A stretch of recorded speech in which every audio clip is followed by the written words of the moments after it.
p.m. I'd like to call this meeting of the Village Board to order. Clerk Waters, please take the roll. Trustee Eater? Here. Trustee Enya? Here. Trustee Levin-Jacobson? Here. Trustee Taglia? Here. Trustee Straw? Here. Trustee Wesley? Here. President Skaman? Here. As we open this meeting, we remember a man who dared to keep hope alive. Reverend Jesse Jackson taught us that justice is not given, it is demanded, and that we must never surrender our dreams. I'd like to take a moment of silence in his honor.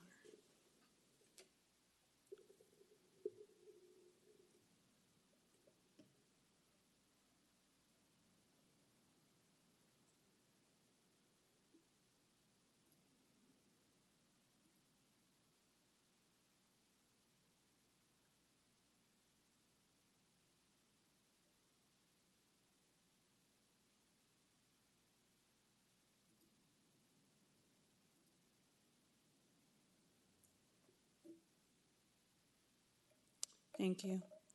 I wish I had the inspirational words out of that moment of silence, but let us honor his memory not just with words, but with a renewed commitment to organizing, acting, and lifting up the voiceless. And what a wonderful program or meeting we have to start us off with that hope. I entertain a motion to approve the agenda. We will be removing item K from the consent agenda to regular. Motion, please. So moved. Second. All in favor? Aye. Aye. Thank you. So we'll start off this evening with the presentation of Village of Oak Park Employee Service Awards. Village Manager Jackson. Yes, President Skaman, trustee members, thank you. I'm going to go up to the podium to do this presentation.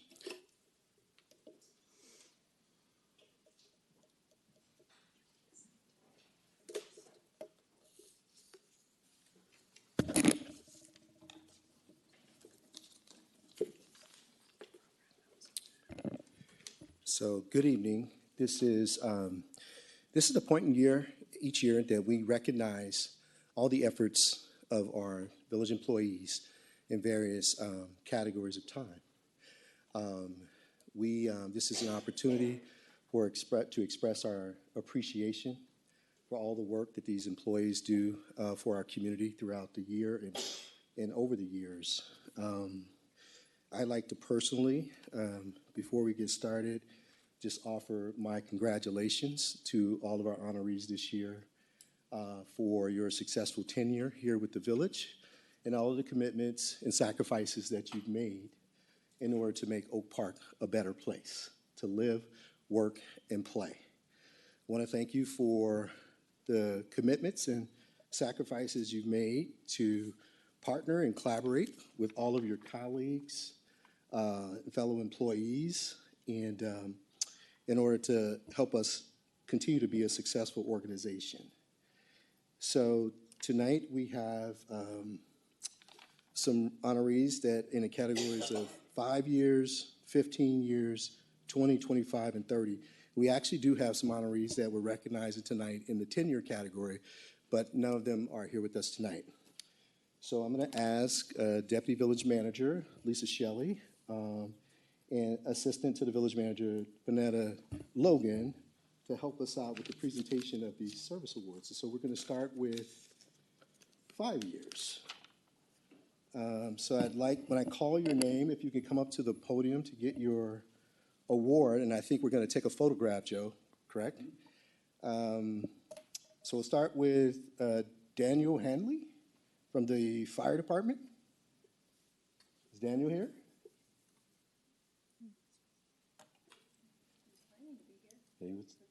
Okay. Okay, so we're going to move on to the next category, 15 years. Officer Christine Mooney-Simkis from the Police Department.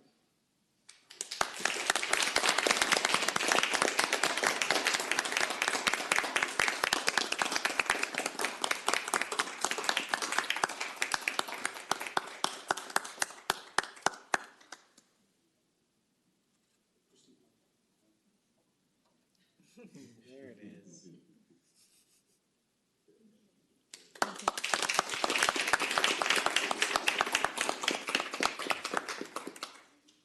Okay, so now on to 20 years. We have Susanna Young, Police Department. She's our crime analyst. Susanna?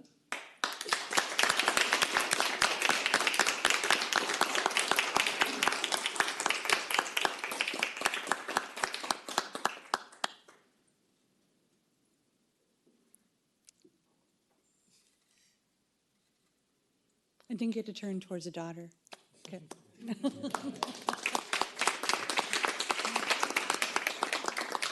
Okay. Okay, so we have a few honorees in a category of 25 years, and we are going to start out with Derek Breland from the Public Works Department.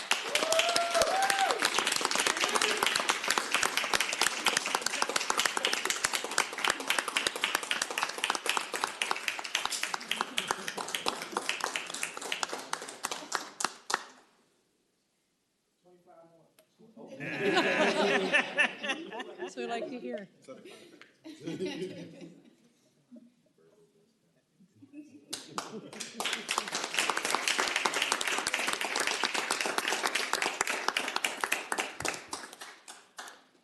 How about Chief Shatanya Johnson?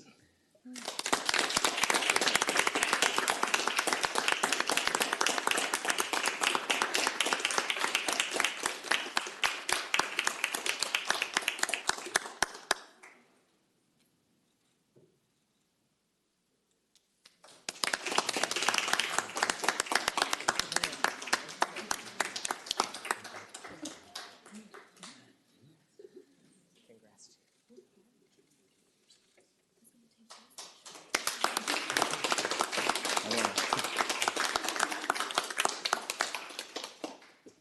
Okay, how about Joe Kreml?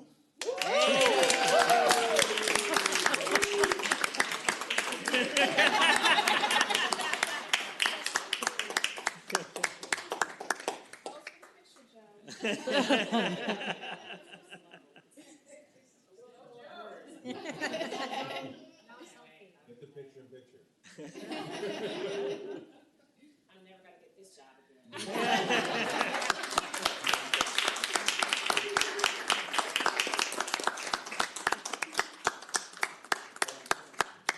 Oh, there it is. There it is. Wow. The document becomes the document. Thank you.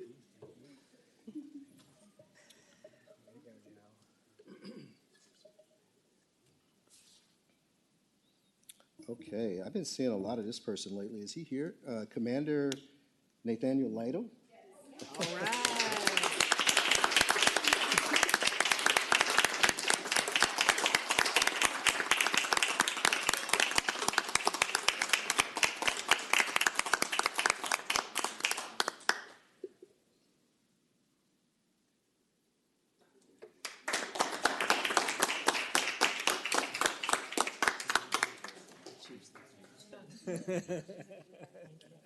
Sir. Congratulations. Okay, so lastly for tonight, but not least, certainly is Deputy Chief Dave Jacobson, 30 years of service.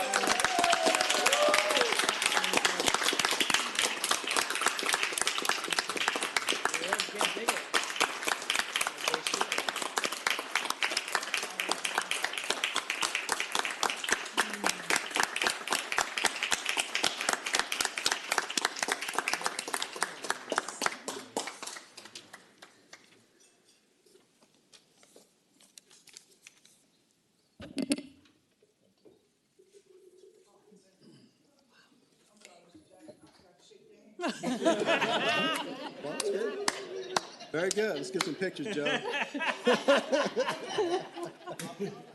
All right. Okay. Thank you.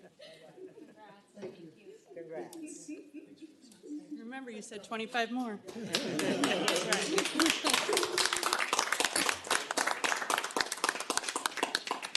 Okay, so that concludes the presentation. Want to say thank you again to all of our employees that were honored this year, and thank all of you who were able to attend tonight. So, very good.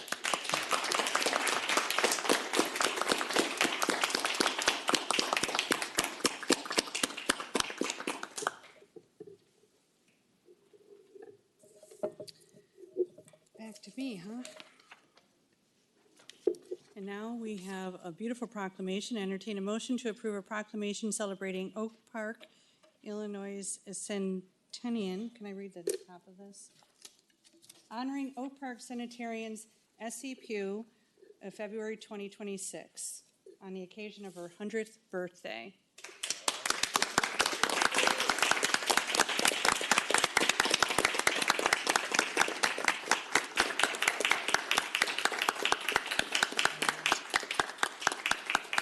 Motion by Trustee Straw. Can I have a second? Second.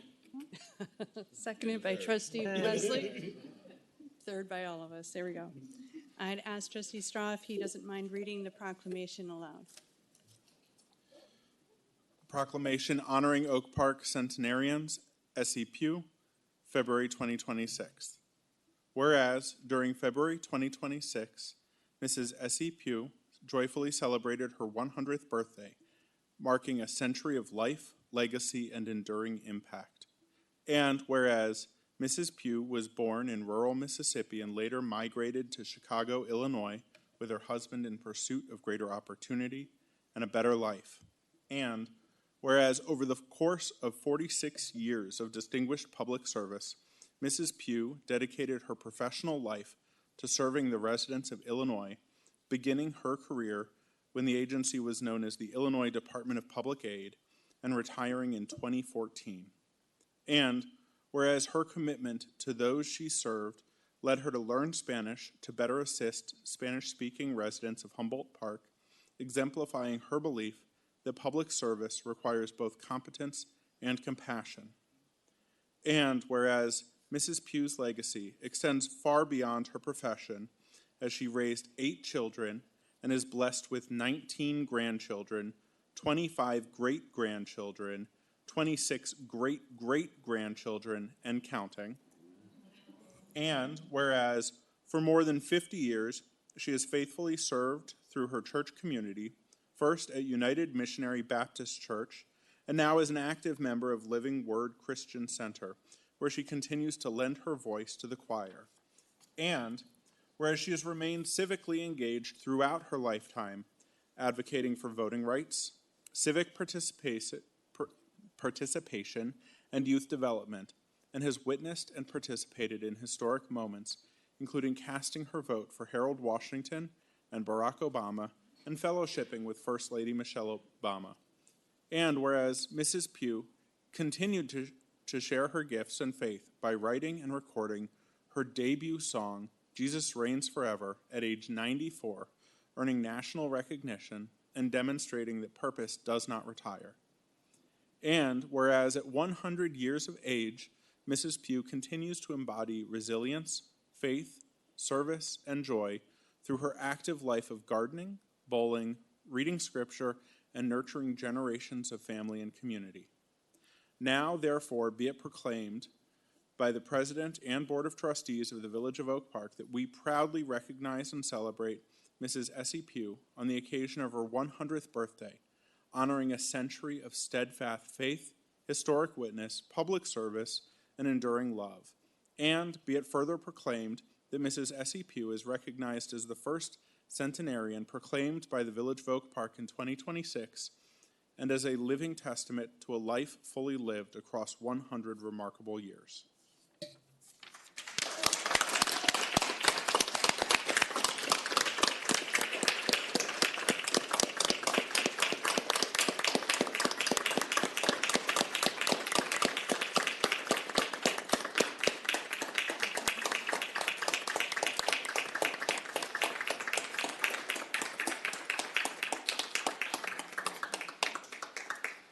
I don't know if there's anyone from the family that would like to speak or if you're willing to share a few words with us. Otherwise, we do have a photo and proclamation.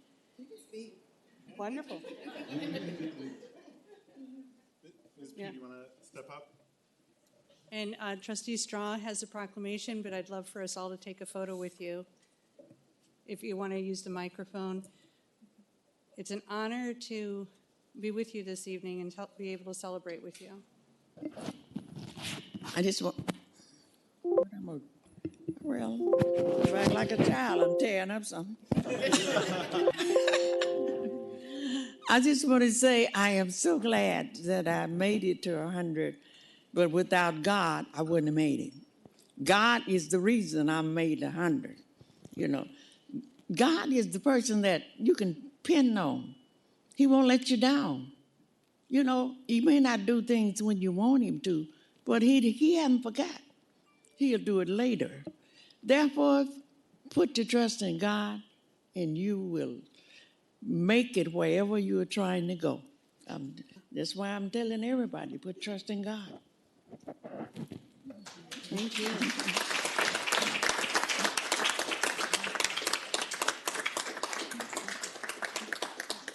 guys want to take a photo with us? And I thank you all so much. Oh, I thank so much for this. I am so thankful. Oh, I don't know what to do. I'm so thankful. Ms. Pugh, Trustee Straw, and then your family, if they'll join you for a photo, has got a proclamation, and then we'll all take one together, okay?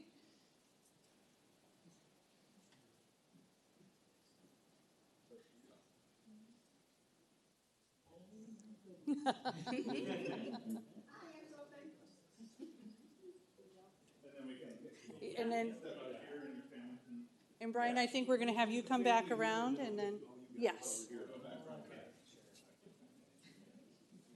Joe makes these decisions. Our photographer tells us where to stand. He does a great job of it.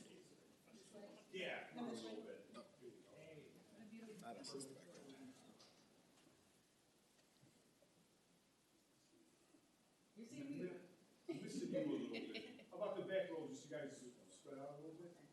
Corey, do you want a photo? No, right between there. You can step back in here a little bit. Okay, there we go. How about you step out just a little bit? Right there. That's perfect. Over there, everybody. Beautiful.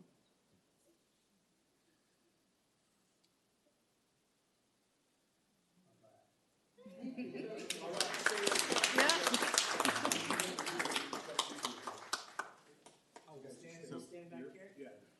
Yeah, you guys can stay back there. Yeah. Okay. You guys just move back this way. You're just going to center and face towards there so we can take a picture with all of us in the background.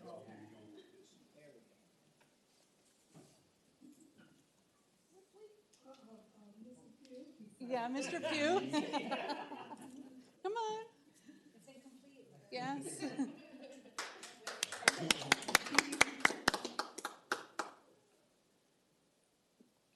You guys move in a little bit. Yeah.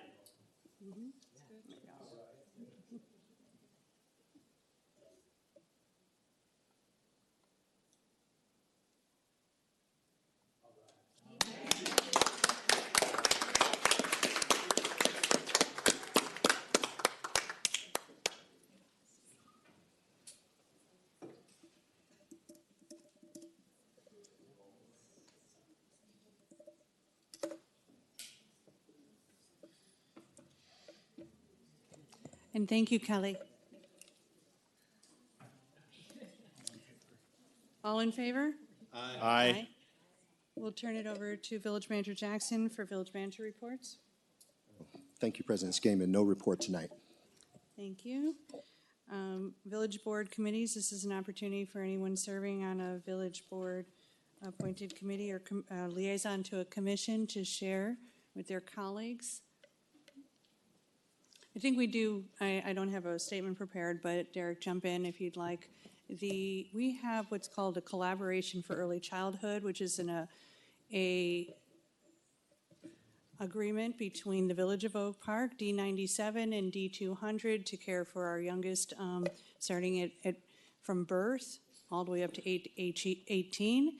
And we have an IGA board that is 2 members and the administration of each of those governmental bodies that meets regularly, and now a work group so that we can make sure that the work that we're doing is aligned with not just that IGA board, but also the board of the collaboration itself as a nonprofit, and to best serve our community and our vision with that cradle to career mentality, and that we all care for our youngest children. Take a role in that. So we'll be bringing forward to the village board soon recommendations for an updated IGA for that agreement. And so I just wanted to share that with my colleagues. And we're going to continue that IGA work group so that we can work intentionally to have our daycares be as integrated as possible and that they're set up for success, but that we are,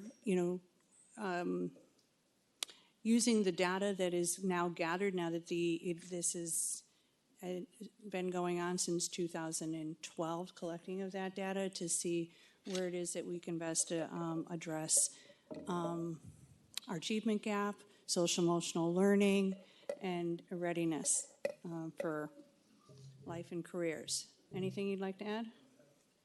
I'll just add that I'm excited to bring this new agreement across all three boards to those three boards to approve. And one of the goals behind the changes to that agreement are to try to make it easier to bring in other bodies. So other bodies within the Village of Oak Park, but then also looking outside at our neighboring communities as well to increase the collaboration. So excited to be part of that, and it's a great opportunity to work with our boards, our peer boards at the school district. So. Great. Thank you. Anyone else? Okay. And so we do have on our citizen commission appointments, reappointments, and chair appointments. Motion to consent to my appointments of it. And Clerk Waters, would you please take or share those names?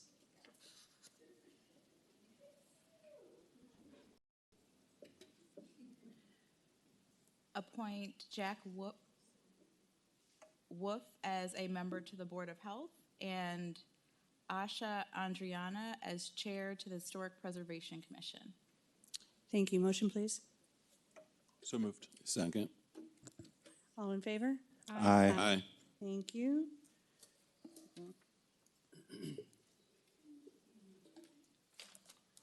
Okay, I would entertain a motion to approve the consent agenda as it's been presented, having removed item K. Motion, please. So moved. Second. Motion by Trustee Eater, seconded by Trustee Leving-Jacobson. Clerk Waters, would you please take the roll? Trustee Eater, Yes. Trustee Leving-Jacobson, Yes. Trustee Taglia, Yes.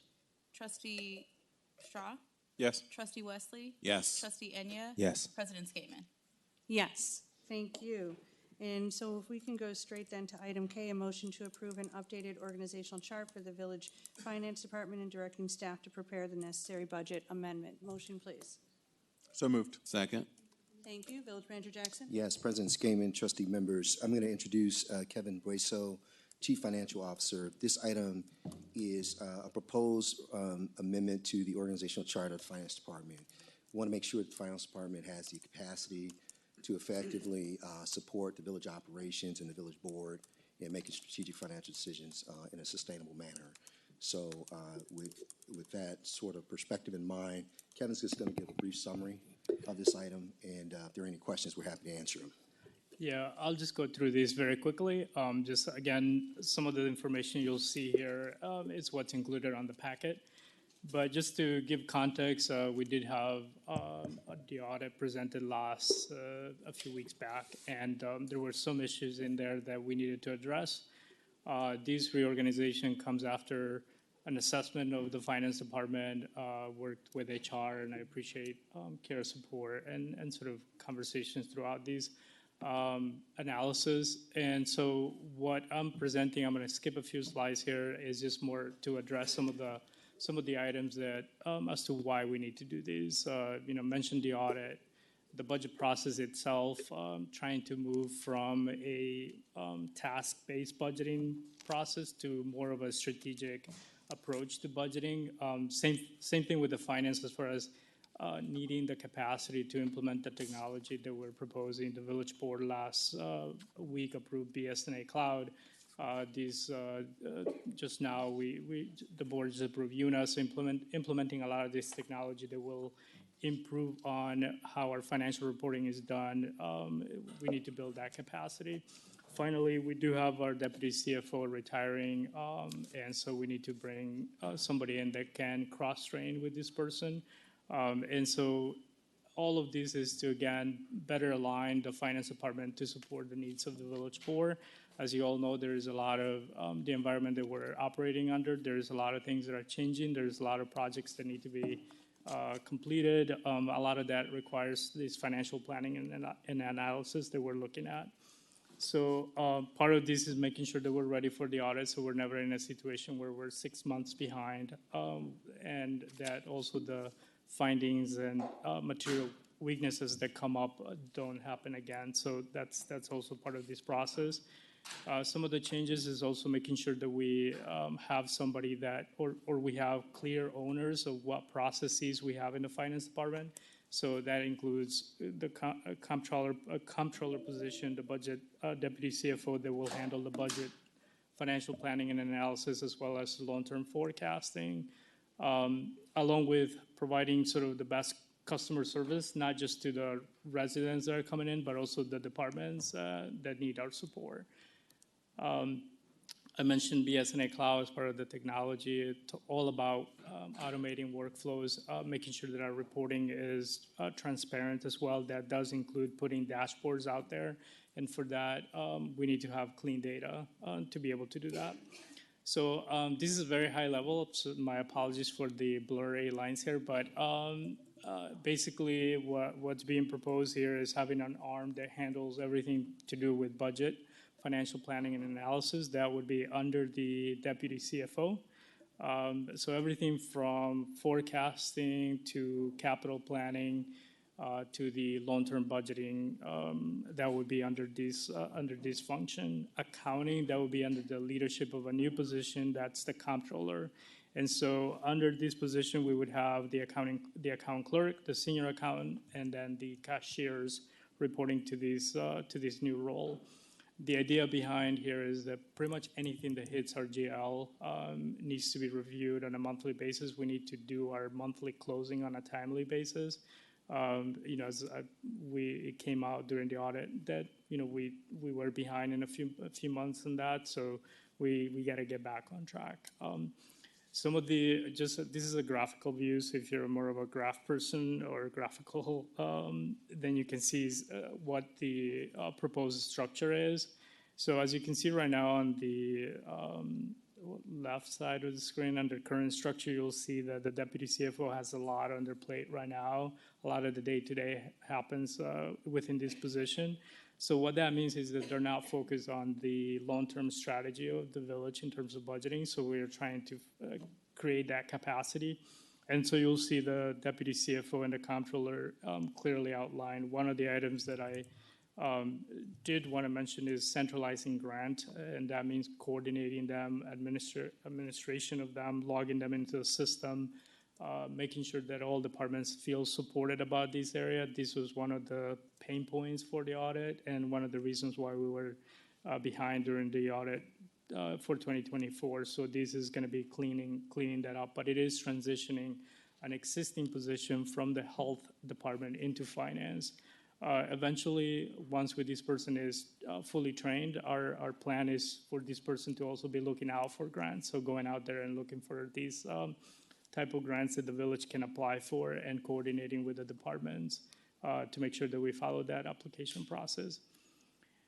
Setting expectations as far as the timeline goes. So real quick is we're in phase 1, Q1 of 2026, designing it, and then we are moving to more posting and hiring the positions. So once the board hopefully approves this, we're going to be posting for a deputy CFO and the comptroller position once. And then also at that point, we're going to begin creating documentation for all our financial procedures.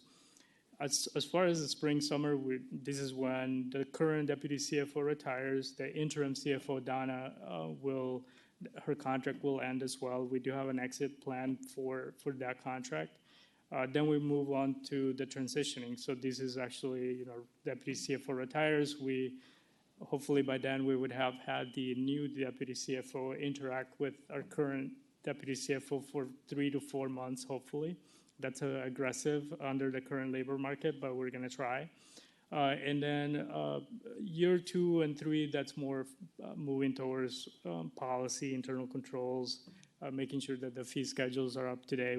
We're looking at a comprehensive fee schedule across the village, more of that is strategy-driven conversations, because by then we would have a stable finance department. And so that's sort of the gist of it. This is more about who owns what. So again, part of this plan is to making sure that we have a redundancy, so cross-training, backups to backups, and so that we're never in this situation again. So for every position, we would at least have another person that would know that how to perform that job, starting with the CFO position. So this is more, again, to outline what that ownership looks like. In terms of the impact, there is in here, I do mention that it's an increase in salary for the finance department of about $83,000. $66,000 of that is existing salary that's moving from health to finance. So the true cost of this reorg is more about between $13,000-15,000, give or take. So again, that includes having the overhire situation. So that just kind of sums it up. I know that there's sort of a lot in between that in terms of execution, but wanted to at least give that highlight at this point and open up for questions. I said I was going to keep it to 5 minutes, so hopefully I did. Thank you. Trustee Taglia. Very good. Just a few words and mostly comments. Welcome again, Kevin. I know you've been a few weeks on board, and you're still new, so we appreciate your thoughts as you approach this task, which is, and I want to make sure I thank you for coming on board during a period of time where we're reorganizing and rebuilding, and I recognize that that takes quite a bit more effort to. It's one thing to assume a role; it's another thing to assume a role where you're immediately called upon to deploy your vision and to rebuild. I appreciate that. I know there's extra work, and it's appreciated very much. So as mentioned, we're moving from a kind of a task-based budgeting process to more of a strategic planning process. Very important for the village. I strongly support this.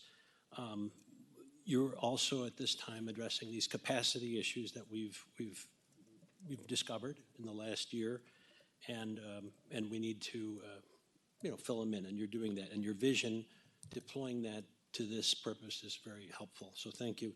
I would the one thing I would suggest is if you do see anything in this department, it's so integral to everything that the village does, flows through your department, and it's important that we have a healthy finance department. I would just say that if there are any concerns or issues, to please bring them up with the village manager, and he will bring them up with us. If there are other needs that arise or thoughts in terms of the reorganization as you go through it, we're all ears to that, and we'll wait to hear if that does happen. But again, welcome again. Thank you, and appreciate your effort in trying to give this some added context and a new approach. Thank you. Thank you. No, I appreciate your comments, and this hasn't not been just me. Kira has put a lot of time, so has the manager Jackson. So a lot of that, is thanks to their leadership. So it's makes it a lot easier to come into a role like that. So. Yes. Thank you to everybody. Thank you. Thank you very much. Any other comments or questions? Wonderful. Thank you. Clerk Waters, would you please take the roll?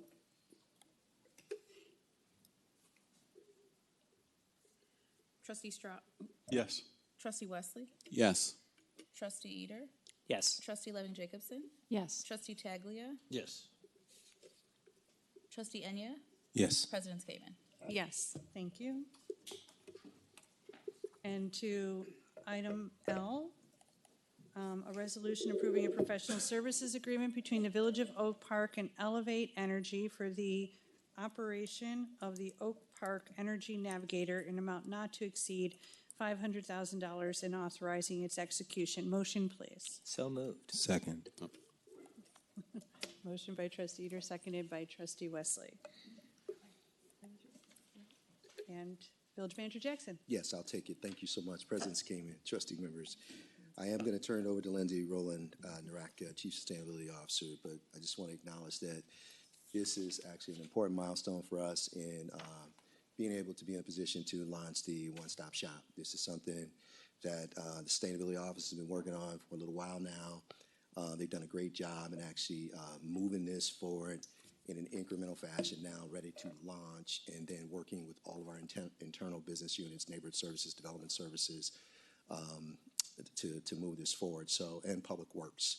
So I'm going to turn it over to Lindsay. This is an exciting milestone for us, and won't steal any more of her thunder. Lindsay. All right, thank you, Manager Jackson. So good evening, Lindsay Roll-Narodka, Chief Sustainability Officer. I'm very excited to bring this item to you tonight. As was mentioned, this is the Oak Park Energy Navigator, or OPEN, is the one-stop shop that was called for in the Climate Ready Oak Park Plan. This has been a top priority from that plan, and we spent the last few months working with our consultants, Elevate, who are here tonight, to design a program that will meet the needs of the village. Through the program design and the soft launch, Elevate met with OPCAN climate coaches, homeowners, multifamily property owners, and contractors in the village to create the program design that you're going to see tonight. So Oak Park Energy Navigator, OPEN, is reflective of the community's desire for deep and meaningful building retrofits. The services included are intended to give property owners everything they need to start their journey towards full electrification. OPEN is one of many resources and programs available to Oak Park residents and property owners to manage energy costs and reduce greenhouse gas emissions. And one element that we're really excited about is the inclusion of multifamily properties. This gives us the opportunity to impact multiple households all at the same time. So without further ado, I'm going to turn the presentation over to Elevate and Dara Reef, who is the Director of Public Sector Programs from Elevate. So thank you.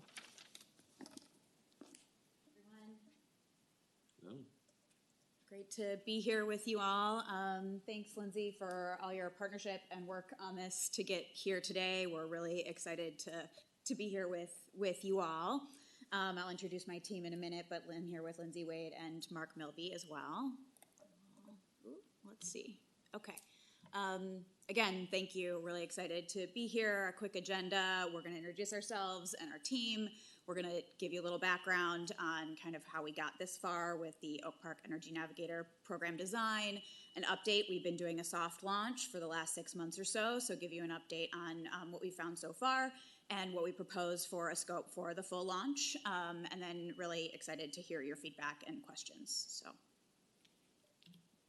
In case you're not familiar with Elevate, here is our mission statement. We are a nonprofit organization. We're based here in the Chicagoland area. We work nationally. We do a lot of work here in the Midwest. Our mission statement is to design and implement programs that ensure everyone has clean and affordable heat, power, cooling, and water in their homes and communities, no matter who they are or where they live. And a little bit of background, we've been doing similar one-stop shop type projects all over the region and the Midwest.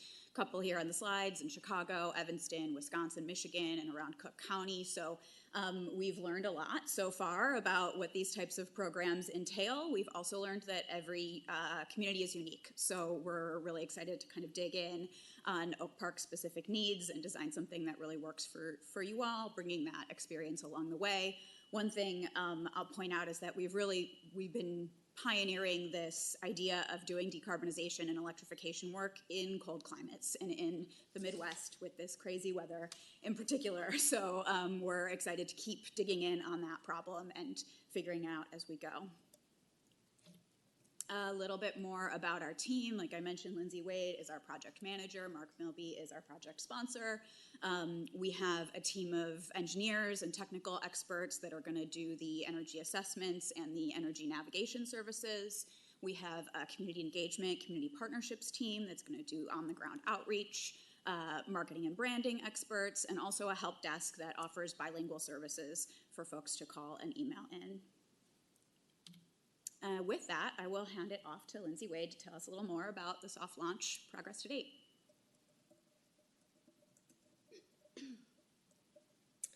Thank you, Dara. Hi, everyone.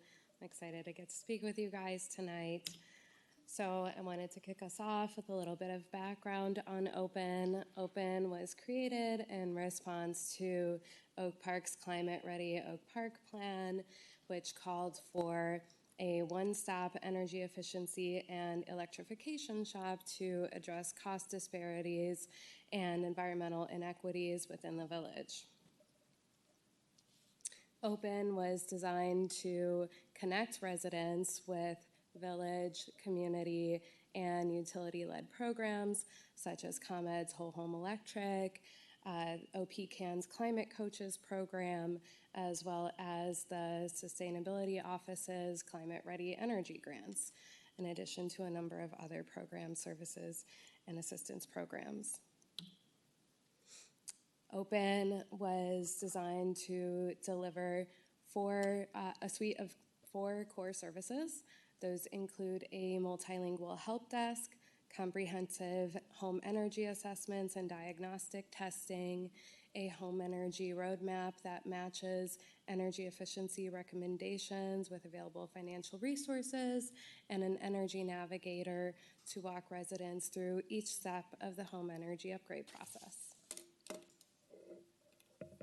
And this is an example of what our participants experience as they go through the journey of Open, beginning with intake and assessment, transitioning into receiving a home energy roadmap, and then implementing that roadmap in step with their energy navigator.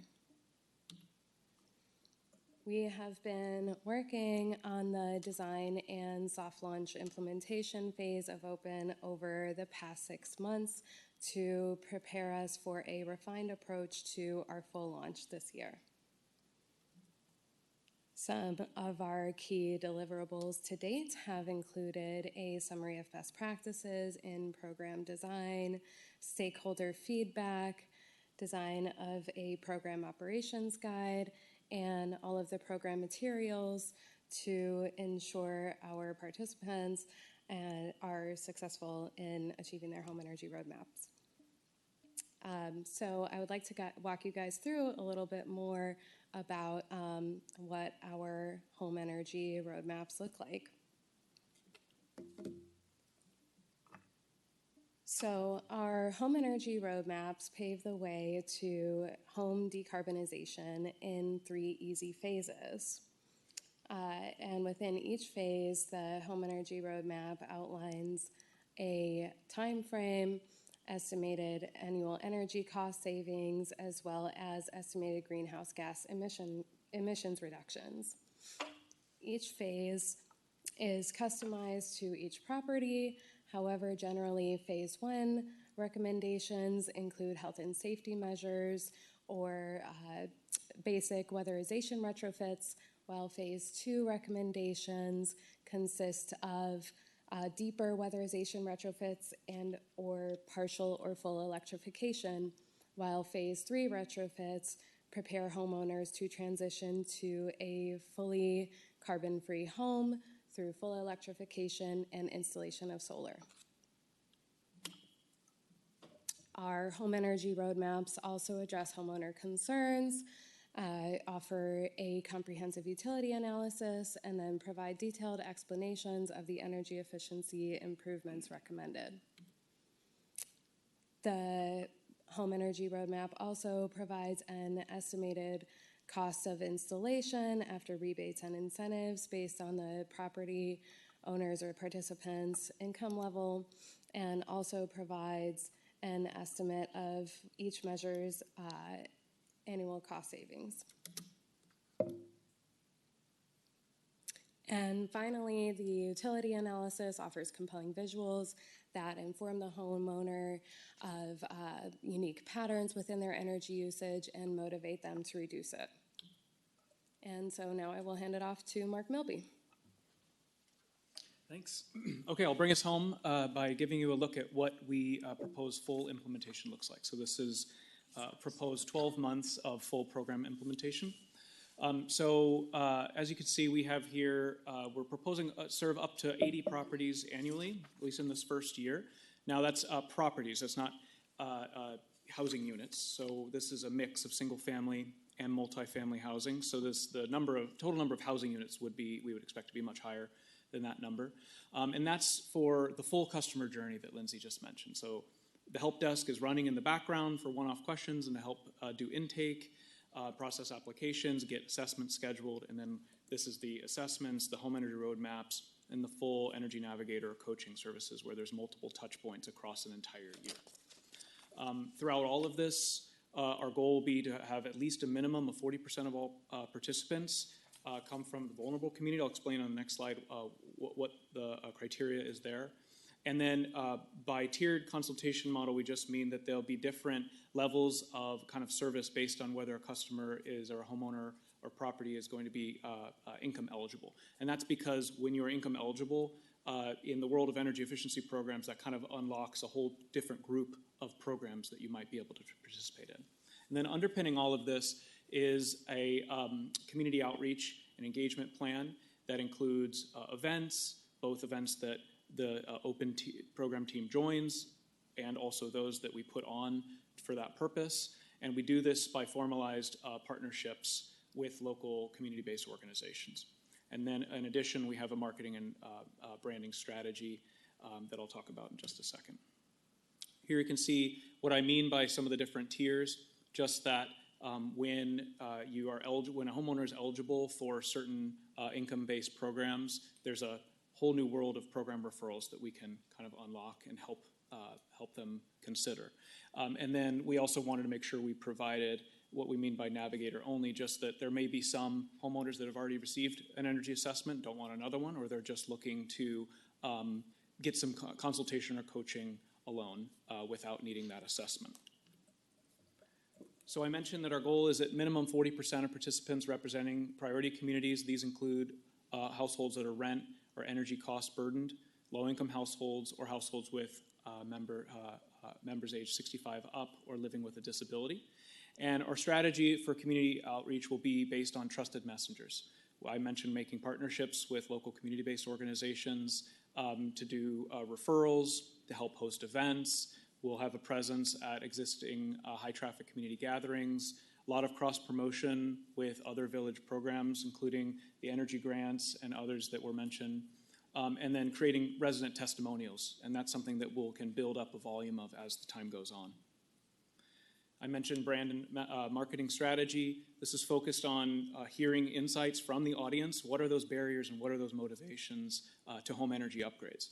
This program is really about accelerating, getting over those barriers, moving faster, seeing more of those energy upgrades in the community. And so we also want to build credibility and trust in the program, and that's essential for a program like this to be successful in the long term. Here's how we would propose to measure our success. So ultimately, this program is not about doing the retrofits. It's about, again, accelerating or pushing customers along that journey to do the energy upgrades. So there are some things that we can definitely measure in terms of performance metrics for this program. Those are kind of the first category here. Number of assessments completed, roadmaps completed, help desk inquiries by type, our percentage of participants that are from the vulnerable community. And then there is a category of metrics that we can estimate. And we'll do that through our interactions and ongoing coaching with the participants, understanding what upgrades are they pursuing, what have they completed, and then we can estimate the cost and energy savings from those. So here's a look at our proposed 12-month full implementation budget. This includes a not to exceed $500,000 budget. And this would be billed on a time and materials basis, not on a per participant basis. So this is as the assessments happen or as participants sign up, the time and materials that it takes to serve them and put them along through that customer journey that Lindsay mentioned. It would be the staff time that is the cost. And as you can see, the majority of the cost and the majority of the hours come from the assessments and the roadmaps and Energy Navigator service. There's also a good amount of staff time that we expect, considering this is a first-year program and we have a kind of a heavy lift to get the word out in terms of community engagement and marketing. And then at the end, I have listed here an estimated all-in average cost per property. But I just, again, want to remind you this is a time and materials. We would not bill per property. And also, this represents both single-family and multifamily properties. And there's a pretty big difference between what's probably going to be serving a average single-family home versus like a mid-sized multifamily property, where a comprehensive assessment of a property like that can be pretty time-intensive. Last slide, here's a look at what our timeline will be. We're here in February. concluding the soft launch, doing those first assessments and roadmaps, really asking those early participants, what do you like about this? What do you not like about this? How can we improve this to make this more actionable? What kinds of things could we do during the coaching phase to really help you overcome whatever the barriers that you have? And then we'd be ready to move to a full launch as soon as early next month in March. And then we would expect some kind of ramp-up phase where we start to do promotional events and activities and the outreach plan, and then ramp up to full volume.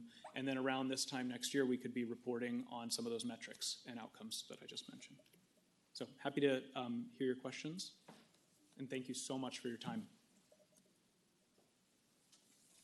Okay, who'd like to start us off this evening? Well, you did ask for it this time. Derek, thank you for your work. I would love to go first. First, thank you very much. This is very exciting. This is many years in the making. We're actually, so I'm one of the members of OPCAN and we set up the Climate Coach program.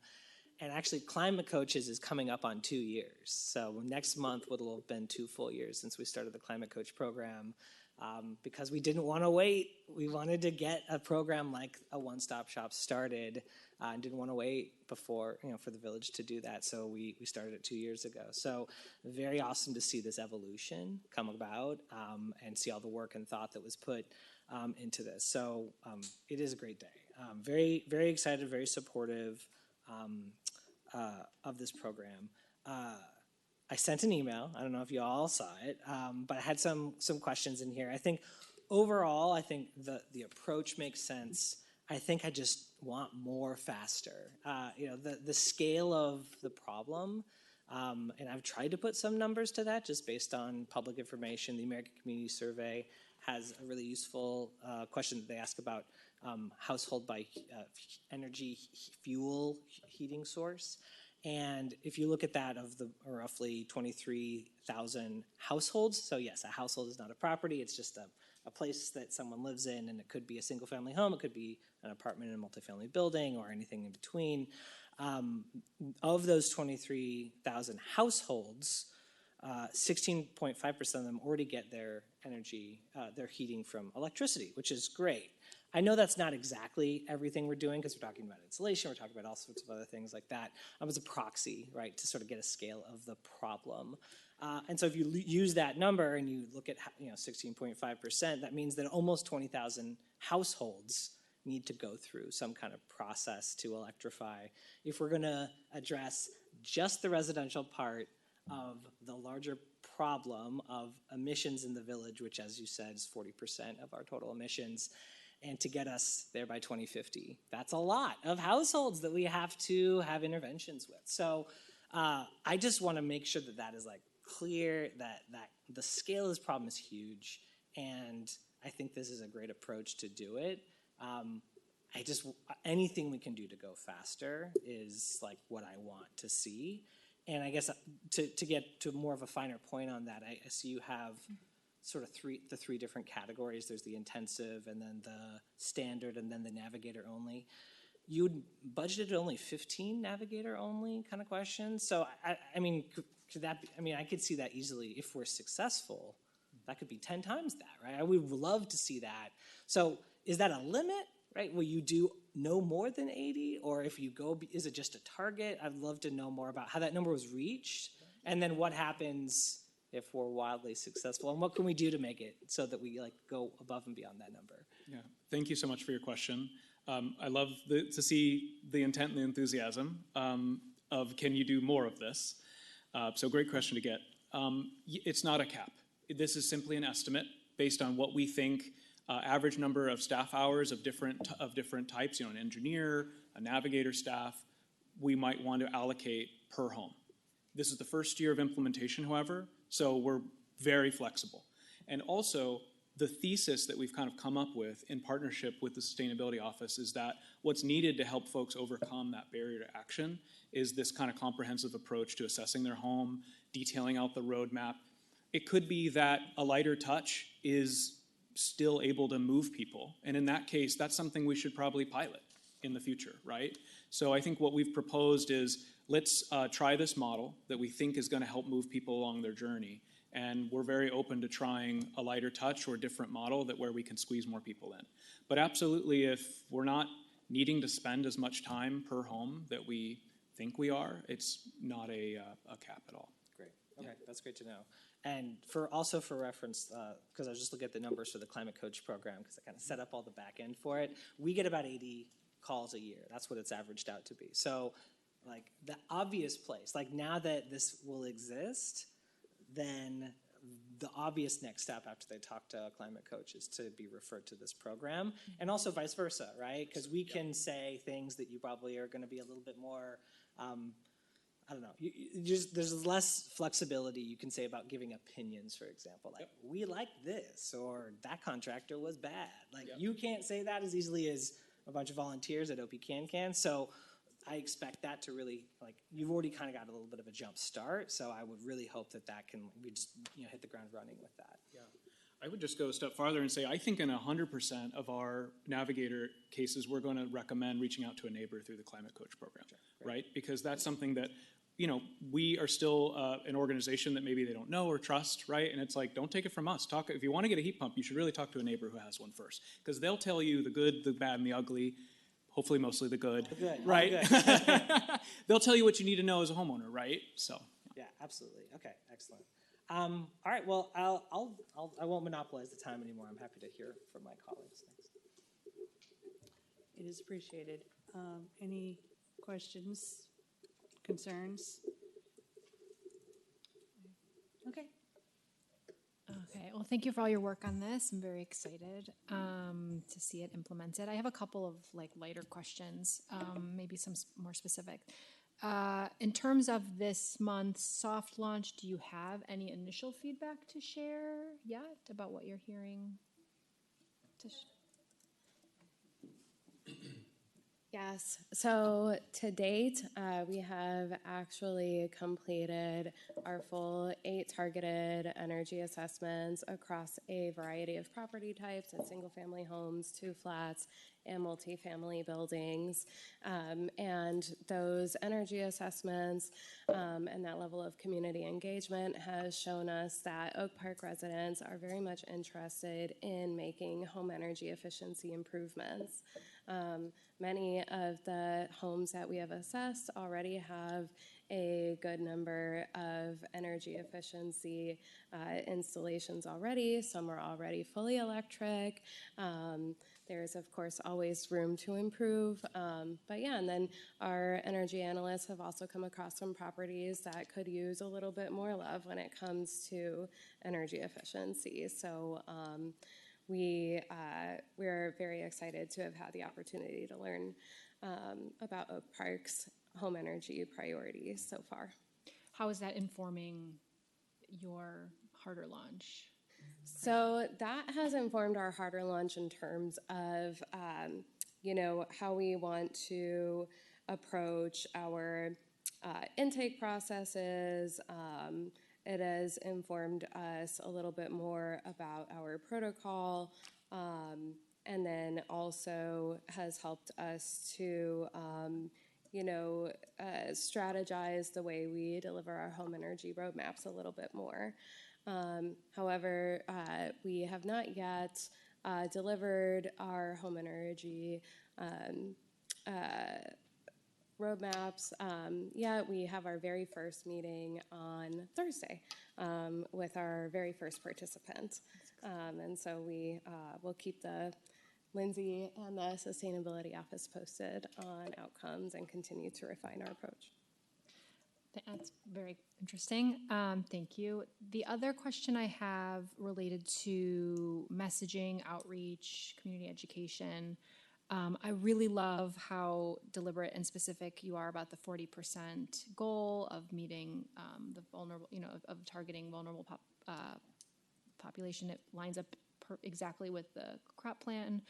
I'm interested in how you are going to target and connect with especially the lower income and the rent and energy cost burden folks. I can imagine, how to capture older and folks with disabilities. We have our commissions. I can imagine like how that kind of outreach would happen, but what's the plan to get to the other pieces of those populations? Yeah, so with Elevate's team came the marketing and the outreach team, and they are going to be connecting. It was mentioned during the presentation in a formal way with some of our CBOs. So we have on board Housing Forward, Beyond Hunger, 7 Generations Ahead, and some other nonprofits and CBOs that we've identified in the community to form a partnership with. We have stipends built into the budget as well for those to make sure that they are helping us to engage with the people with whom they serve within the community. Okay, that's good for now. Thank you so much. Yeah. Okay. Corey, and then Jim? So I just have 2 questions. First of all, what's been the experience in Evanston? People always want to compare us to Evanston, and I'm just curious. Sorry. So to date, I mean, they are signed up, and could you tell us a little bit? I mean, how many properties do they? Are you? I just want to note the program design in Evanston is a little different in that it's primarily a retrofit-focused program. So the numbers are a little smaller, but it's intended to identify like a scope of work, weatherization, electrification, maybe some health and safety improvements too, and then implement that scope of work with contractors. So it's a little bit different than the Navigator program, which is focused on getting them to the point where they can then engage in available programs or undertake that work themselves and leverage the private and other public investment. Okay, ours seems to be a more substantial approach. Well, I think that this is a more scalable approach in that it's focused on helping a larger group of participants understand what needs to happen next and then helping them leverage available programs. There's different ways to run one-stop shops, right? They chose to run it in a specific way that was focused on like a smaller group, but implementing the retrofits. Okay, so not directly similar to, that's actually some of how the Chicago Green Homes program is being run right now as well, where it's full electrification for a certain number of homes.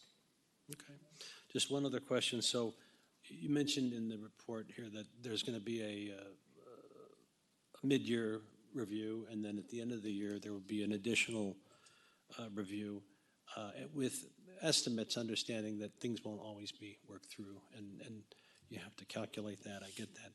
So 2027, what does 2027 look like for the village? Because I just want to understand, is this something you want to, we're going to be moving forth in a bigger way in the future? And how would we do that with, from a budgetary standpoint? Because this is an initial year, right, where we're doing a lot of the groundwork and there's a lot of upfront work and expense. Yeah, so we've done a limited soft launch, and as Lindsay Wade mentioned, like still working through that soft launch, and then this year is going to be a ramping up year in the full program implementation. So what I anticipate is around the end of summer, early fall, the staff in the sustainability office, I mean, we're going to be working very closely with Elevate, obviously the whole time, hearing from the residents and how the process has gone, seeing the performance metrics that are being measured, and already have a sense of what we want 2027 to look like, so that when we come to you all for the budget process, we'll have a sense of what we're asking for at that point before we're final and signing a new contract next year. Okay, so to be determined based upon the feedback, the results, and everything else. So at some point, do you see this moving toward as Derek mentioned, the 2050 goal of net zero? Is that the right? Mm-hmm. So I'm just, the accountant in me, like if there's at the end of a year, are we going to, it'll be an estimate, but are you going to say we moved from here to here during that year? Is that possible? Or do we have to take a broader look at it? Because I'm just trying to see, is there measurable process toward the goal, right? That's what we all want. Right. So this Navigator it's the Navigator. It's the roadmap and it's the assistance in the implementation, but it's not the implementation itself. We will be doing follow-up with participants to track like what implementation that they've done, and we have other programs. If there's issues that are found that are life safety, we can direct them to our rehab programs. If the roadmap shows them insulation, heat pumps, solar, these things, we have the grants and the loans for that, and we're following up with participants in those programs to try to get a measure of what the energy savings have been, what the emission savings have been. So that's an ongoing process with all of those programs, and we'll follow up with participants of this here to see what the implementation rates are and the impact on emissions from those. Okay. But it won't be at the end of year one, likely it'll take probably longer, I would assume. Probably longer, yeah. Yes, okay, very good, thank you. The greenhouse gas inventory is, sorry. The greenhouse gas inventory is the way we measure where we are in those high-level goals, and that's an annual process, right? Every other year, Every yeah. other year. Yeah. Okay. Corey is next, and then Brian. Yes. Glad I let you go first, Jim. Because I actually now have a question about Evanston's program and our program. We're better. We're definitely better than Evanston. No shade, Evanston. We have some Evanston residents in the room, just. You guys should move to Oak Park.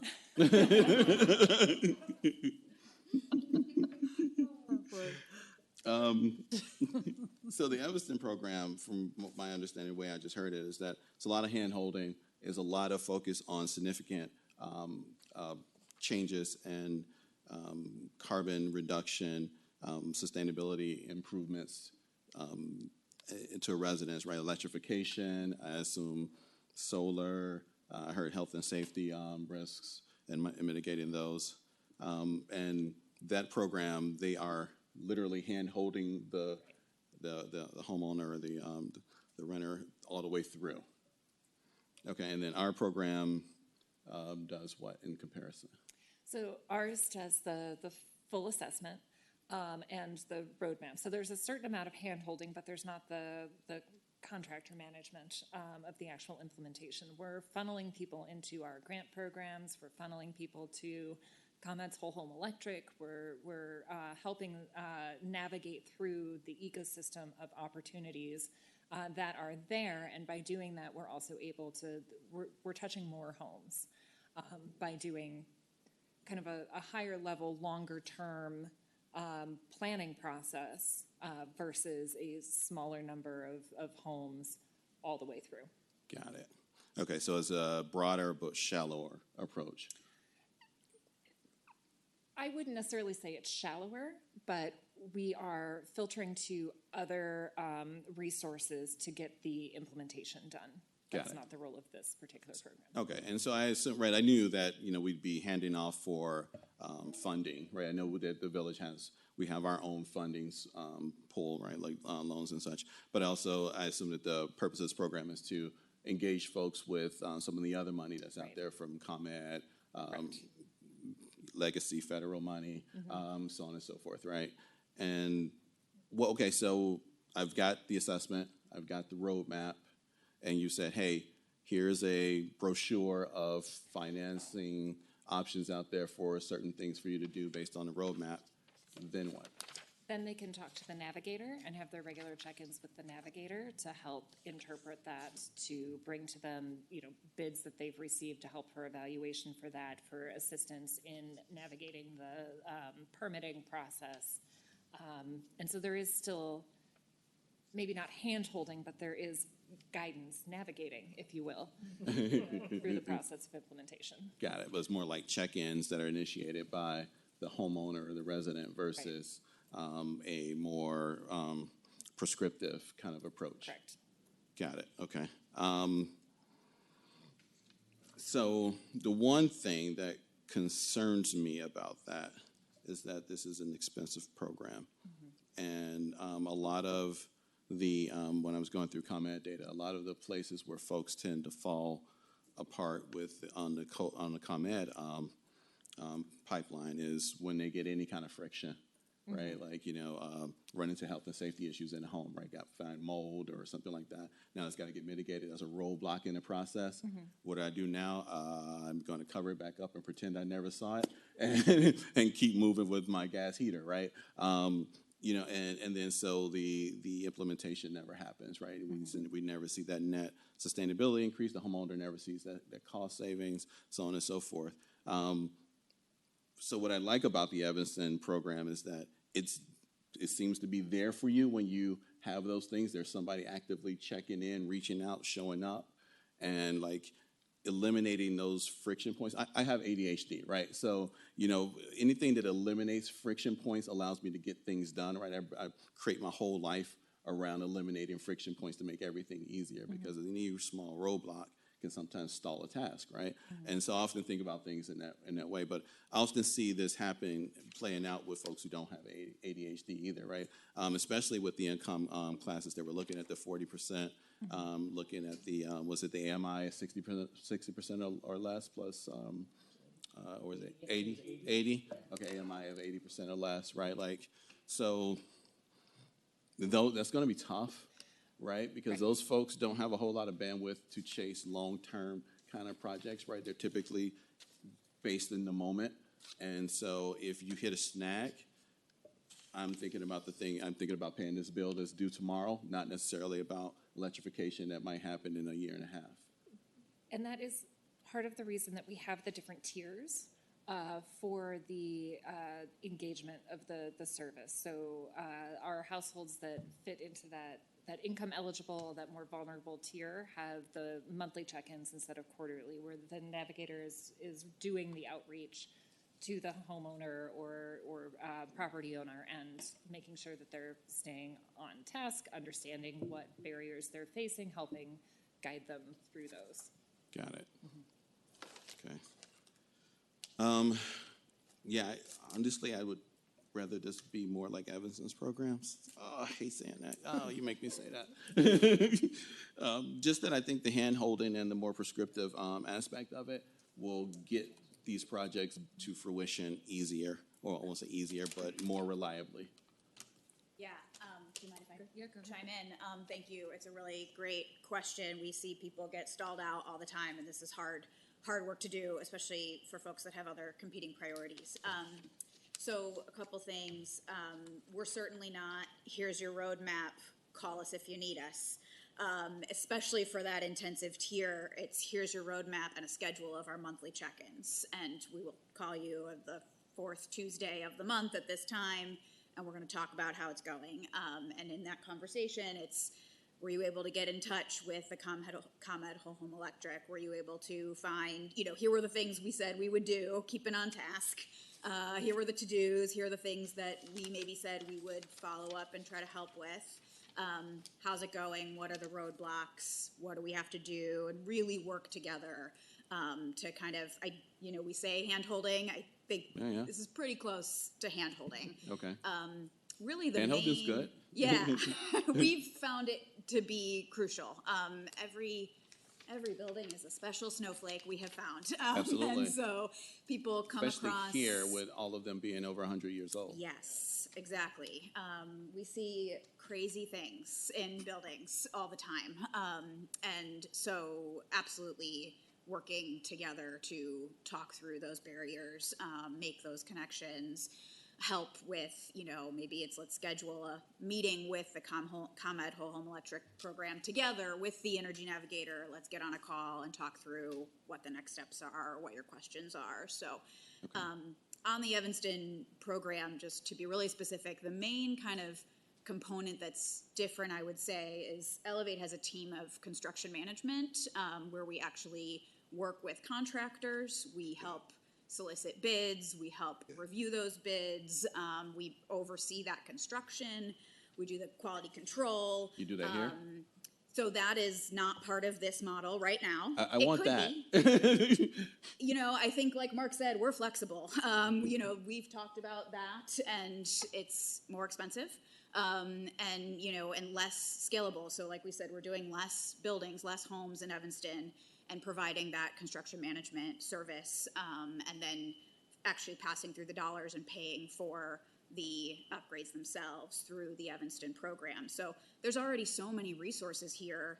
You have the climate loans, you have the climate grants, you've got pots of funding and resources So we want to help folks leverage those Absolutely, yeah. and then hold hands along the way. It didn't seem necessary to do us giving that those dollars or doing that construction management. But I think, again, we're flexible. Each community works a little differently. So if you guys decide in a year we do want to do that construction management, I think, we're happy to work together to figure that out.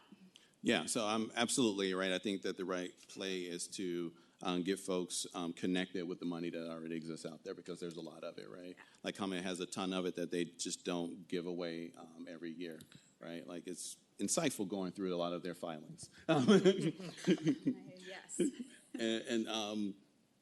But I think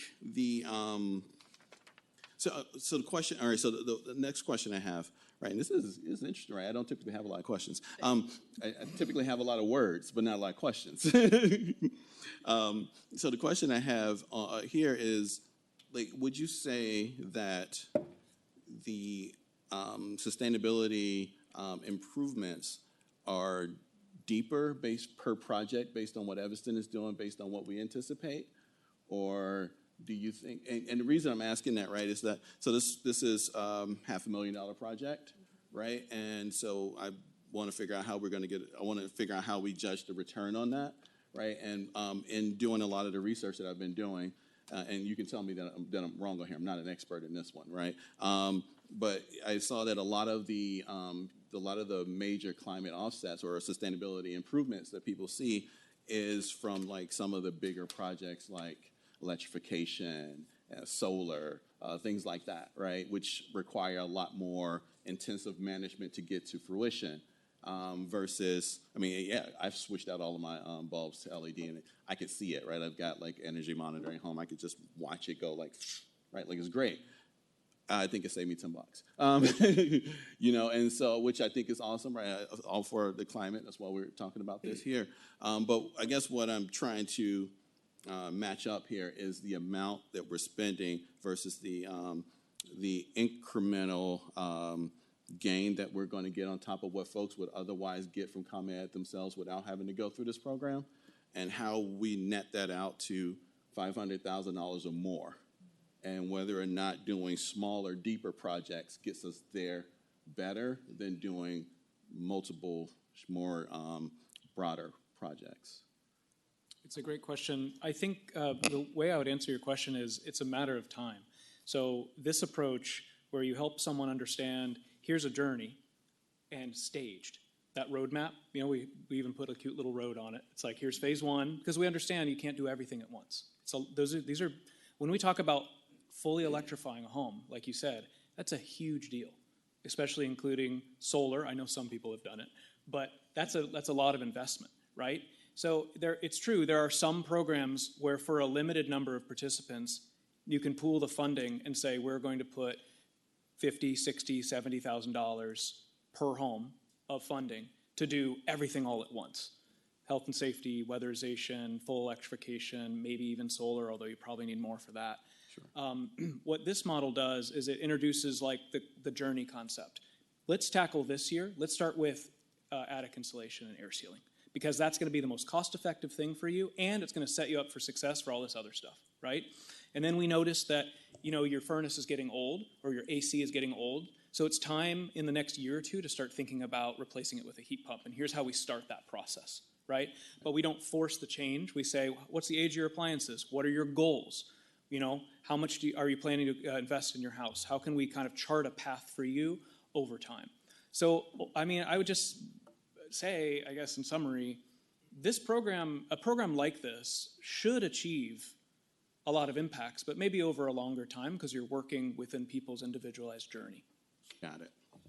Okay, a couple follow-up questions to that. So first question is, so when do they get to the point where they're working, when do they get to the point where they have the roadmap in hand? Right, and now they're doing the monthly check-ins or more aggressive check-ins for some folks. That happens pretty quick, just a couple weeks after the assessment. Okay, so roughly, 1-2 months, you could say would be good? Sure, we're sitting down and starting to have the kind of coaching sessions about that. Okay, cool. And then when do they first start to see savings? And do you think those savings would be material and noticeable to a person's electric bill or gas bill, if that's the case, after the phase 1 implementation. Yeah. Because, right, and the reason I'm asking, right, because if I pick up my light bill and it's $50 cheaper this month than it was last month, I'm calling you, right, and say, let's talk about phase 2, right? If I pick it up and it's $5 less than it was last month, I might forget your number, right? Sure, and that can be hard, right? Because you got to balance that first step. Sometimes needs to be achievable, right? Right. So swapping out your lights is achievable, right? But I agree, you're not going to see a massive impact on your bill. So that's why the phase 1 recommendations that we make would be focused on things that either your home really needs right now before you even think about anything else, right? Or things that are going to be lower cost, achievable, or coverable by things like the village's energy grants program, right? Okay. So hey, there's already funding, or you're already qualified to cover this. So something I mentioned, air sealing insulation, is an example of what you might find in a common phase 1. That's something I think you would see, any homeowner would see, or renter would see pretty immediate benefits from, whether it's summer or winter. Yeah, I would agree with you on that. Okay. So 1 to 2 months, you feel like, after the initial meeting, folks would have that roadmap and be in that phase 1 deliverable stage where they're, looking to get the installation installed or whatever it is on that roadmap has been identified, and they should be looking to take those steps to push forward on it. Is that? Yeah, you're describing kind of a dream participant, someone who's highly motivated, really interested, wants to take a step, maybe has wanted to take this is a lot of people I find, want to take action, they're interested in taking action, but have been just very confused about what to do, Agreed. how to understand priorities, Yep. what to invest in. Oh, I heard I know I need to do windows, but then someone told me that's not a cost-effective investment, so now I don't know what to do, right? Yeah. So it's like that kind of state of mind. Someone like that is a dream participant, because I think a program like this can help bring clarity and point them in the right direction. Hey, this is really what you should probably consider doing first. Here are the resources to do it. Can we make a referral into the right program for you? That kind of thing. Got it. Okay. Thank you. I appreciate that. Sure. Those are great answers. This is time and material, right? So we're not writing a $500,000 check. Is basically we're putting it in a fund and it's going to be built out, right? Okay. What I'd like to see is a 3-month report back on where we are with it, like how many people we've served, where they've gotten to in the process, what they've been able to accomplish based on it. Just as a check-in. I'm hopeful, right? I'm willing to give it a shot that we're able to create some large amount of impact with this. But I think it sounds like after about 3 months, we should have some idea that some folks are getting to a process where, there's some impact to be seen. So I'd like to see, that. And then I'll just remain open to more of the targeted Evanston-like program. If those metrics don't look to my liking, then I'll push for that. And we can look at that a little bit closer. I think they do. I don't know if you want to speak to the coalescence with like the housing rehab programs, in addition to energy efficiency grants and other resources. And in our housing rehab programs, we have a service delivery model where we provide support to homeowners in the contracting process. And I think we should be kind of leveraging some of that and stacking those resources together. So some of that's going to occur. And in fact, I would hope that neighborhood services will play a critical role in not only engaging homeowners through their programs, but also offering assistance, technical assistance. So we've worked very closely with neighborhood services in the development of this program, and we have a lot of things that Evanston doesn't, including our existing resources. Right. So we were creating this program based on a lot of feedback that we heard a lot from the climate coaches, that this is what was needed to really move the needle for a lot of people, was this clarity, this idea that like we know we need to do something, but no idea where to start. And we have this goal of 40% vulnerable households, and we have the metrics that we're going to be tracking as we go along. And we are very open and have been discussing through the whole process of, if we're not reaching that population, if we're not reaching the people who we think need it the most, that we're going to look at changes to the process. So that's part of the information that we're looking for through the soft launch. as we're ramping up is this what people need? Right. And right now we're hearing that it is, and we're going to test that. But Okay. we have a lot of existing resources and a lot of existing programs that this is one facet of the whole. That they showed bring up the wheel of all the existing ecosystem that we have here that this is serving as a connector for. Nice. Yeah, and again, you can tell me if I'm wrong on this, right? Because I'm not an expert in this. But so one of the things that I read when I was doing research on this item is that there's a large untapped sort of market there for those vulnerable households, where if you can get them engaged, right, the capability of really making a huge transformation. Right. Exists there more than it does in some other places. That is true, and there's also programs like ComEd's Whole Home Electric, which is underutilized, as you mentioned. And so this is an opportunity to help identify people who we can get into that program, and also help with our resources identify some of the barriers to participation in that program as well. Got it. Okay. Yeah. So then, based on all of that too. And I know you're already going to do this, but I have to say it, right? Just, if we do see, right, like we are engaging this vulnerable group of folks, and we're not getting to where we need to get to, and we need to redouble our efforts to, be more intensive with them and more prescriptive to get them, through the various gates and wherever, right? I would like to see us do that quicker than not, because there is, right, a lot of potential carbon savings there, right? There's a lot of sustainability benefit for those folks. It's probably going to be a lot of bill reduction too, right, if they get to the end of that process, right? And I think, having somebody there in their ear saying, hey, just keep going, you'll see it, right? Like, I can show you other people who have seen it, right? Like, would be a huge benefit.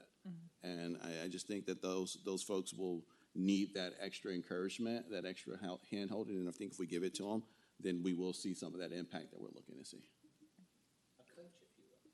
A coach.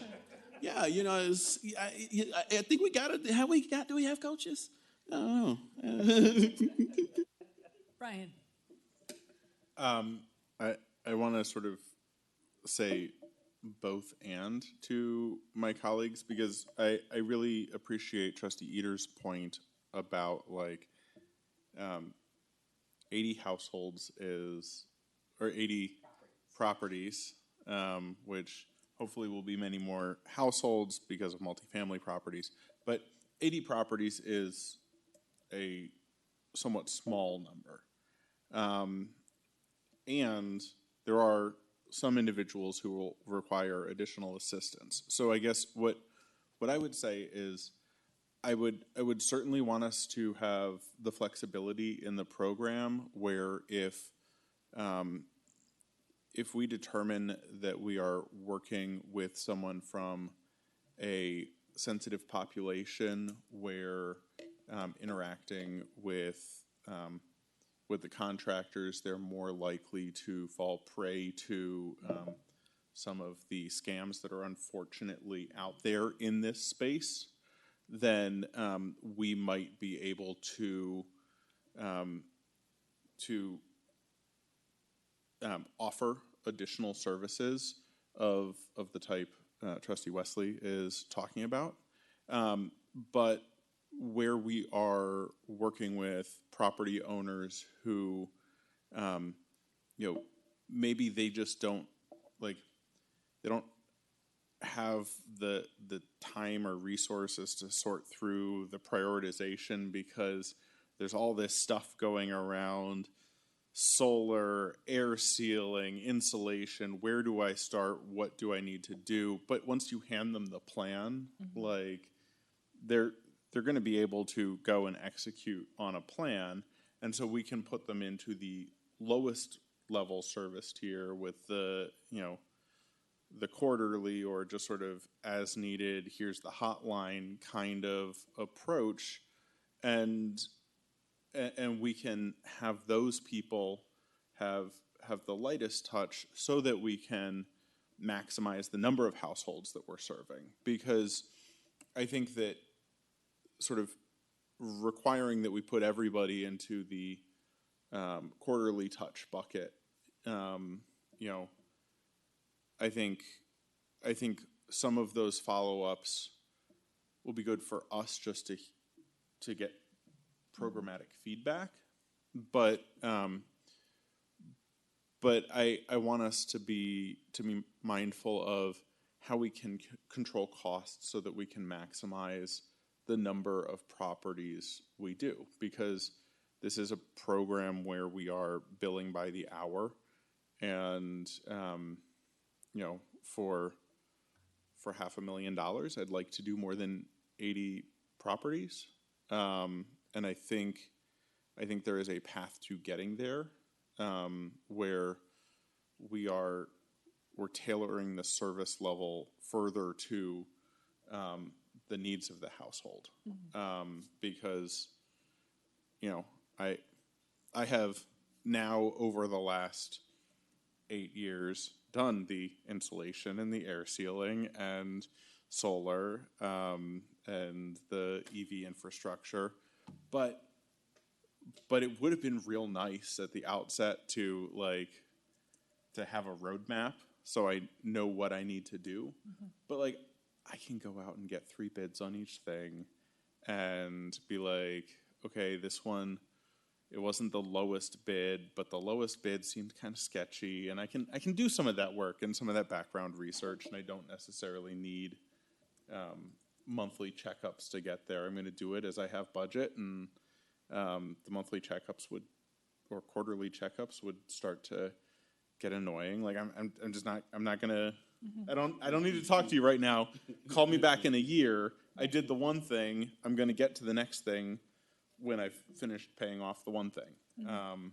So I guess that's my only real feedback is like, if we can find ways to push folks who could use a lower level of service down to the lower level of service, and proactively identify people who could use more hand-holding than the monthly call, because we are worried that that if we don't, our investment of funds may go to bad actors in the space.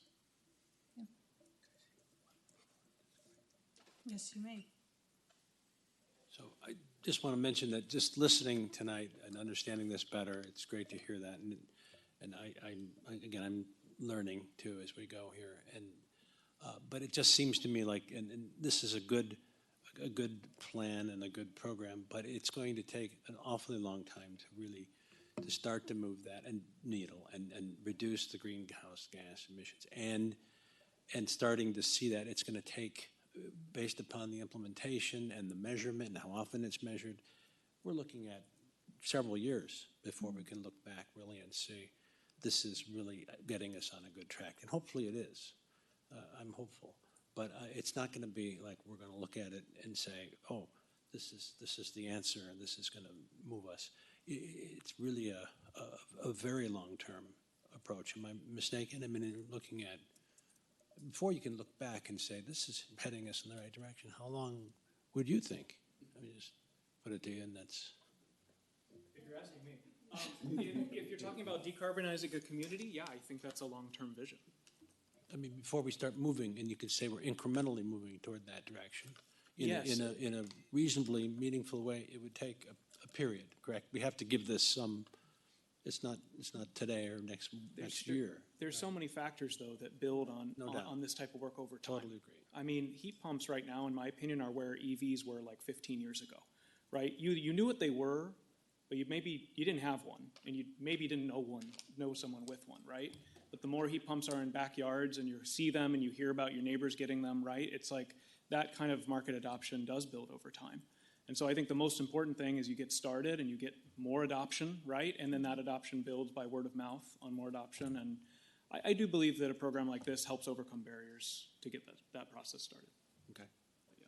And I think that's a really good point. And I think that we're anticipating, too, that there will be some bleed from here, where not all the benefits will come from people who are going straight through this program. But, we'll have more climate coaches, even if informally, who will say, hey, I did this thing, they told me to do X, Y, or Z, and it's been great, and then people just do X, Y, and Z without necessarily having to go through this program. So it's like, they say solar is contagious. Once you have a couple of neighbors who have it and everyone in the block sees it, they say, hey, did you install, and all this, and all of a sudden you have a whole block that's got solar on the roof. So we anticipate some of that happening as well. But we do our greenhouse gas inventory every 2 years, and we will be following up with all of our participants, and we'll be seeing if, who from this program is going towards our grants, towards our loans. And so we will be tracking progress along the way. Very good. Thank you. Thank you. One fast question. I know we're going long, and we have one more thing that I'm excited to get to. One thing that came up, especially, and I appreciate everyone's comments. Yeah, I appreciate you diving into the details, Corey, on this.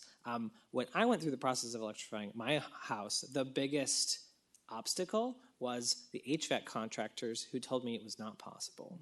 And there's nothing more discouraging than a professional who's been doing it for 30 years and says, doesn't work here, let me sell you a gas furnace. So that is, I think, still a large problem. I'm sure you see it in the work you're doing everywhere in the region. Is there a plan to do outreach to contractors? And maybe not part of this plan, but like that's another area to work on, to educate them. Again, as you mentioned, heat pumps are still not really considered to be the go-to by a lot of folks yet. So is that something that this or other programs can address, is education of those contractors? Yeah, I mean, it's something that we've talked about that can definitely be added into the program as part of this. There's a guide to finding a contractor that's being built as one of the resources for this. And then I think having a roadmap where you've had some experts say, if you do this and you do this, then a heat pump will work, can help combat some of that. And the help with the bid evaluation as well can help combat some of that. I had the same experience at my house as well. Yeah. Okay, thank you. Okay. Great. Yeah, I'm always the one who tries to cut people off, but I've been quiet. Fewer words. So, no, thank you very much. Was glad to hear that the storytelling is part of what we need then to get the word out beyond those people who already have this on their mind, that your goals are for folks who might not otherwise be able to do this without this assistance and without the grants of the village, versus people who might already be planning it on their own. And I am just interested in how the relationships with the contractors in Evanston is going. Are you seeing that the contractors in Evanston,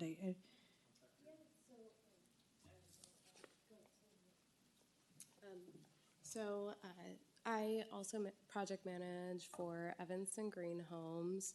And so far, we have had relatively good experiences with our contractors. We went through an RFQ process because, as you know, within that program, we do construction installation. And so yeah, our contractors to date are relatively experienced with full electrification. We also have a number of contractors within our pool who specialize in weatherization, as well as other specialties like mold remediation, asbestos remediation. And I guess we can say we've been fortunate to not have encountered a contractor that has said, it's not possible to install a heat pump in this home.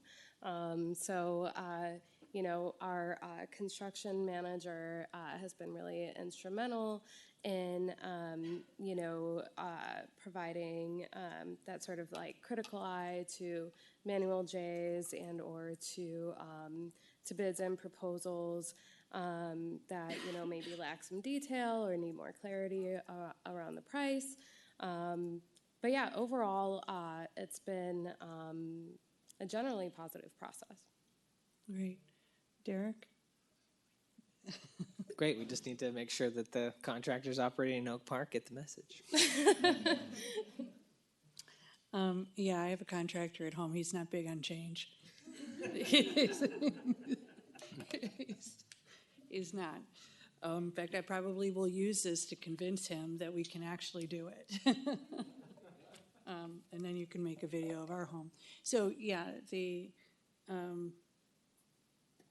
but yeah, so I do think that this is great, and I'm happy to see it come forward. And I do presume, I mean, just make the point, I used to run a very small nonprofit, not one with your budget at all, but you are a nonprofit. You do have a mission, and I searched it, to design and implement programs that reduce costs, protect the environment, ensure the benefits of clean and efficient energy. Largely, you're driven by, if this doesn't work, you're going to let us know, right? Okay.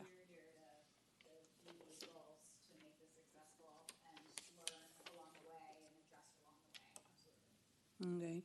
It is, it is tough, as Jim was saying earlier, for us to see the impact. It's going to take several years. But, this is making sense to me. Some people I also will echo, and this is what I would want to hear back, that some people that, here's your roadmap, great. This is exactly what I need to convince my husband we can do this. And the other is going to need some more hand holding. So then if there's work that needs to be done to address that in a future contract, then that's what we would want to know. And that's what I'm hearing tonight. Okay? So with that, I would entertain, Clerk Waters, can we please take the roll? Trustee Eater? Yes. Trustee Wesley? Yes. Trustee Levin-Jacobson? Yes. Trustee Taglia? Yes. Trustee Straw? Yes. Trustee Enya? Yes. President Skaman? Yes, actually, one thing on that whole contractor thing, if there's need for training for our contractors or special sessions, and we used to use this term in the restaurant world, upsell. So it would seem to me in the restaurant or in the contractor's best interest to tell their clients, hey, did you know you can do this and I can get paid from the village?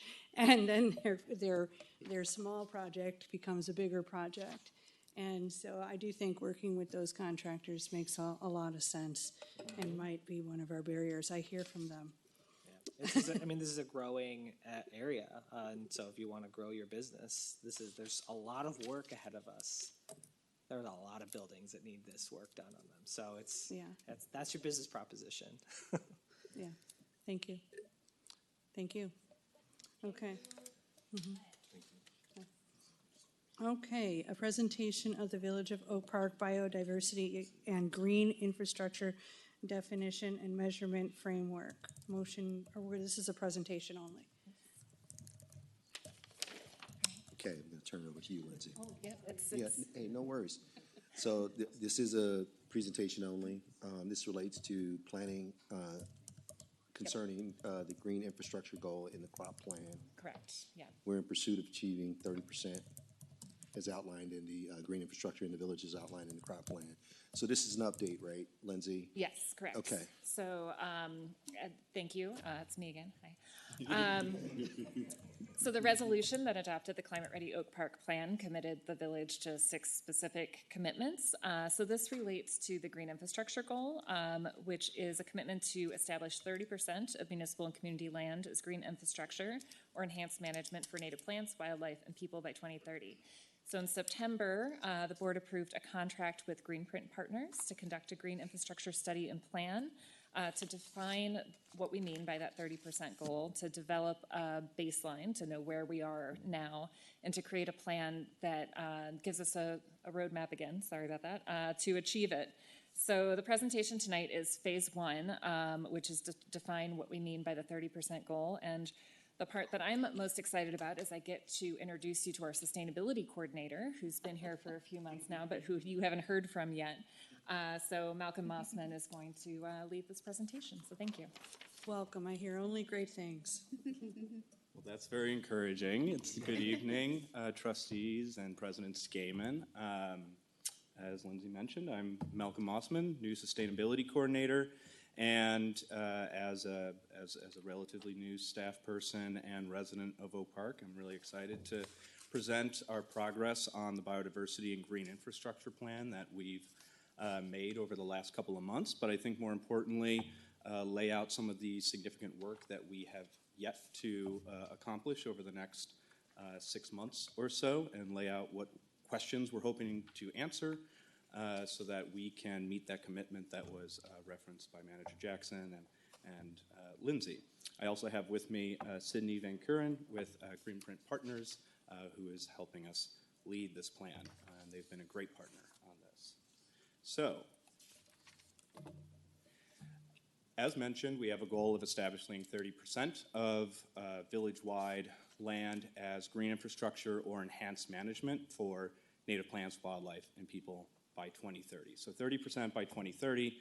This is established in climate-ready Oak Park, and I think it's important as well, especially with the presentation we just heard, to tie this in to the larger perspective of like sustainability and what we're trying to do here in Oak Park and the goals we're trying to achieve. So, it's important that we reduce our contributions to climate change. This is what OPEN, a lot of the other programs we're focused on and on, rolling out are geared towards helping achieve. But then it's also important that we help mitigate the impacts of climate change, which are very real and impact residents and businesses here in the village. And so green infrastructure is a really important tool in that, in the toolbox, because it's multi-beneficial. So we have obviously stormwater mitigation benefits, as well as heat island mitigation, but then also the benefits it provides to local biodiversity, beautification, and just general public health, air quality, water quality benefits that come along with it. So it really is an important tool in the, we call it climate resiliency toolbox. So the plan that we've embarked on, and we've just completed phase 1 on, will, Lindsay laid this out, define what we mean when we say green infrastructure. That varies. It depends on the community, the person you ask, and so we want to really figure out what do we mean when we say green infrastructure and enhanced management, and then establish a methodology for measuring that green infrastructure throughout the village so that we can get a really good idea of where are we on the path to that 30% goal that we established as part of CROP. And then once we figure out, what is green infrastructure, where are we at, lay the groundwork for the strategies, the policies, incentives, whatever, is available to help get us to that 30% goal at the timeline that we've laid out here. So we are wrapping up phase 1. This is a report out of some of the findings, which is establishing what we mean by green infrastructure, as well as starting to have some initial engagement with the various stakeholders, both internally to the village, but also throughout the village of Oak Park, to start establishing those relationships and that coordination, and establishing that methodology for measuring our existing conditions, and then looking at the various scenarios that would get us to that 30%. So this is where we're at. We're here in February, reporting out on phase 1. We have, coming up, digging into that baseline analysis to understand how much green infrastructure we have, and then looking at some of the scenarios and opportunity areas to get us closer to that goal. And then we have the plan development as we stretch into spring and summer of this year. So we have about 5 to 4 months here of really in-depth further work, but want to bring to you all what we've established and what we're planning to do next. This slide is a little bit misleading. It looks like we've done a lot of community engagement and then don't have a lot but coming up. But what we have done is a lot of significant stakeholder engagement. So that includes interdepartmental, intergovernmental with the Park District. They're an important partner in this process, given the assets that they have, as well as the school districts and the public library. We've also done some initial community engagement to just get some initial thoughts on opportunities and the assets that folks in the community really like and enjoy and prioritize when it comes to green infrastructure. And then also had a focus group. So this involved a lot of the conservation and environmental organizations that we have really involved within the community of Oak Park, who contributed a lot to Climate Ready Oak Park, and we wanted to reconnect with them so that they can help guide our definition and the work throughout this process. And then I'll also just quickly note that we have in March and April, as we start to come out of this initial analysis, understanding our baseline, we have open house, pop-up events, as well as a survey. This will really help us hone in on the strategies and the opportunity areas, trying to seek out where can we make significant strides towards this goal. Okay, and so with that, hopefully set up the context and the background a little bit, but I'm happy to hand it on over to Sydney. Good evening, trustees, president, board. Thank you so much for having me. I'm Sydney Van Kuren. I'm the director of planning at Greenprint Partners, and I'm here to represent a team of folks who are working on this at Greenprint Partners. So I'm going to do my best to represent the project and our team, and hopefully I can answer any questions that you have. So we have come up with some definitions for some of the components of this project, and so I'll go through each of those, as well as kind of broken down that 30% goal. We started off saying, what do we actually mean, by 30% of what? How are we measuring that? What is that going to look like? What impact is that going to have? And so we've tried to break that down. A lot of what I'm going to show tonight is the result of those stakeholder conversations and engagement that Malcolm mentioned, as well as kind of a deeper dive and researching what other methodologies have been out there, how these things are defined elsewhere that helps inform this as well. So those two things together, as well as our experience as a green infrastructure kind of planning and engineering firm, kind of helped contribute to these definitions and measures. So excited to go through this with you. So the first one is the biodiversity definition. Can't really slice this very many ways, so we're calling it the diversity of life in Oak Park, and not individuals, but species, populations, habitats, and also ecosystems. The biodiversity is a great measure of that climate resilience that Malcolm was talking about, and so ecosystems and ecosystem functioning is also very important.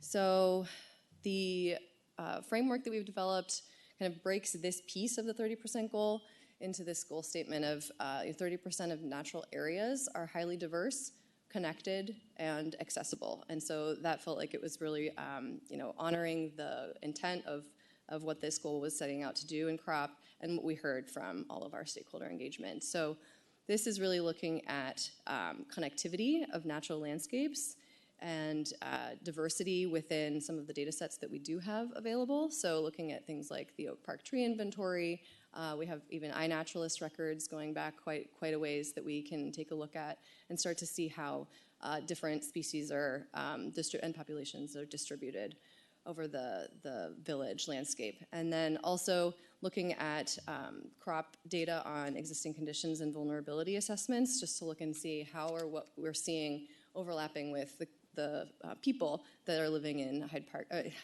I'm from Hyde Park, Oak Park, and how those things are aligning with the biodiversity that we're seeing. So I'm going to go to the next one. For green infrastructure, we're defining that as more about the surface areas of open spaces designed to mimic ecological functions that support biodiversity, mitigate stormwater runoff, and improve air and water quality. So what does this mean? What does this look like? It could actually look like permeable pavement even, a green alley, while it's not necessarily supporting biodiverse, different species right there, on a paver. It's mimicking that stormwater function, and so that stormwater runoff management function. And so that's something that we want to continue to capture as the definition of green infrastructure, along with those natural planted areas, which really are incorporating natural plants, offering a variety of different landscapes for pollinators and other organisms and species to thrive. Vegetated stormwater management, like rain gardens and bioswales that would be traditionally engineered as green infrastructure. Of course, we want to include that. Green roofs as well, and community vegetable gardens Again, not necessarily, trying to use native landscaping or provide variety, full ecosystem functioning, but obviously very important for biodiversity at a local scale, pollinators, and also communicating and engaging with biodiversity. And so kind of that connectivity to people as well is something that we want to be maintaining throughout. And so excited to see vegetable gardens included in this definition. And we can't forget the trees. So we definitely are including trees in our green infrastructure definition. So this one is measured mostly, this one is the most specific, physical, geographical, spatial metric. So we're looking at the 30% of Oak Park land area that is occupied by non-tree canopy green infrastructure. And so what we mean by non-tree canopy green infrastructure is just like, if we're looking at the entirety of the tree canopy across the village, that might skew our percentage. We want to make sure we're including additional ecosystems as well. So we're kind of calling that out, and we're looking at measuring these things by pervious areas through aerial imagery, where are the green roofs and gardens currently located, school gardens, private properties that are also including green infrastructure. So we are looking at both public and private properties. That village-wide, we are interpreting that to mean all properties, private included. And so any existing public and private GSI projects that we have data for, we're going to take a look at and include in this metric. And then enhanced management, we want to be very generous with how we define this, and so it's really defining it as any actions related to the care and maintenance of open spaces that are intended to support biodiversity as well as ecological health and function. And so this is less spatial and more about the people that are doing the managing and more about the actions that they are taking. And so some of the things that this could look like, a lot of the things that village and village partners are already doing, even things like aerating lawns and not using pesticides could be, are going to be included in this enhanced management definition. Even things like allowing leaf litter to remain on the ground. If we can start to capture how many Oak Parkers are participating in that type of management, then we get to include that in here as part of in service of the goal. Plantings integrated with solar panels. I'm excited about that one. And even things like bird-friendly glass or including pollinator, bee hotels and things like that in their yards, I think definitely should and is included in this definition so that it can be inclusive of not just property owners, but residents who are doing their part in whatever way they can, in whatever capacity they have with the home that they have. So this goal breaks down to kind of a percentage of Oak Parkers. It's more about the participation that are practicing enhanced management. And so we're looking at indicators that are around property owners that are applying these types of practices, assets that are being maintained with these practices, and also spreading the word about these things. And so participation in learning more about what these management strategies are is another way that we can try to start to capture participation, even just as it gets going, as it grows. And here is where we're including the tree canopy coverage. We're defining enhanced management as maintaining and taking good care of the tree canopy that's currently in existence in the village. So we have listed it here within enhanced management. So a couple of key principles that underlie this framework. All land should be counted. We're looking at public and private properties. The green infrastructure can include stormwater management, even if it's not in direct service of biodiversity, on that exact installation. But it doesn't have to. Not all green infrastructure, is in full service of that. And we're going to define enhanced management widely, and then we're going to consider connectivity and equity, very central to this approach.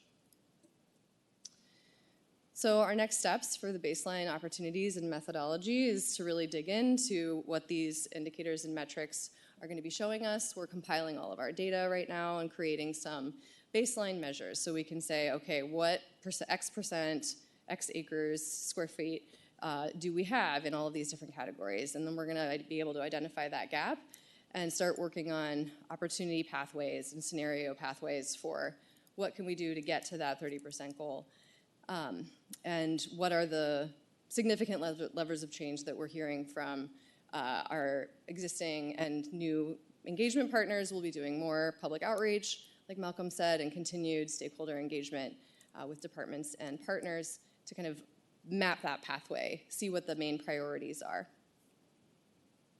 So we'll be doing that through our mapping of existing baseline measures and then that opportunity analysis and planning.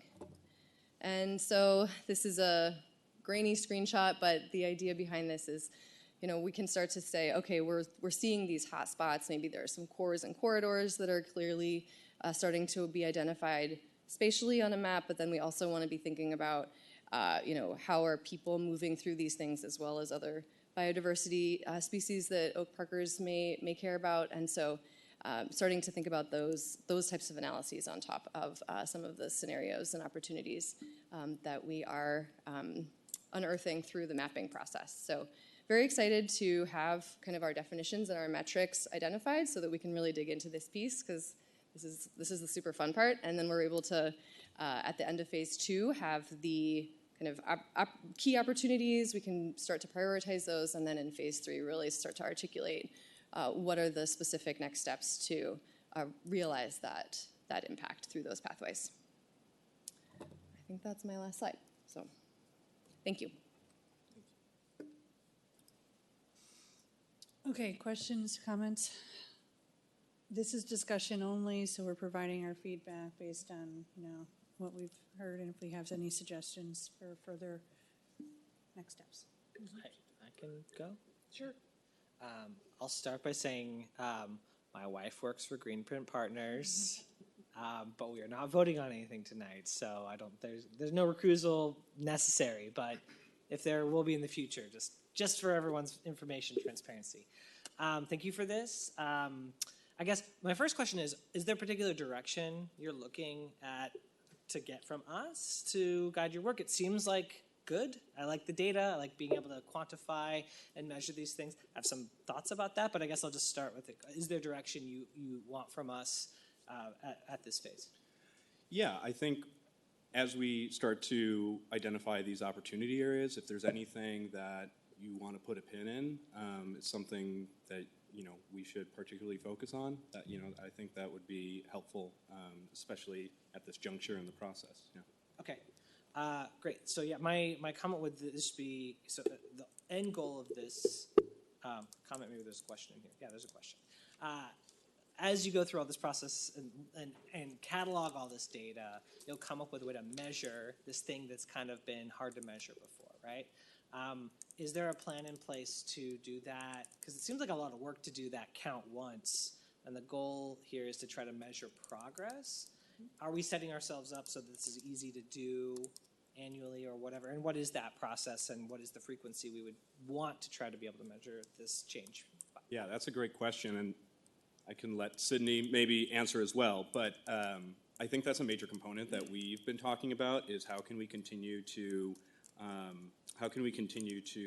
monitor our progress, to your point. So this methodology has to be replicable, and it can't, we're going to have our baseline, but I think an important component is also building up our data sets and our processes for updating and accessing those data sets to monitor that progress. This also coincides with how we're thinking in the Office of Sustainability, how to report out on our progress related to all those crop commitments, right? And this includes the GHG inventory, but then how are we closing that feedback loop with, the community, but then also internally here with the village and the board.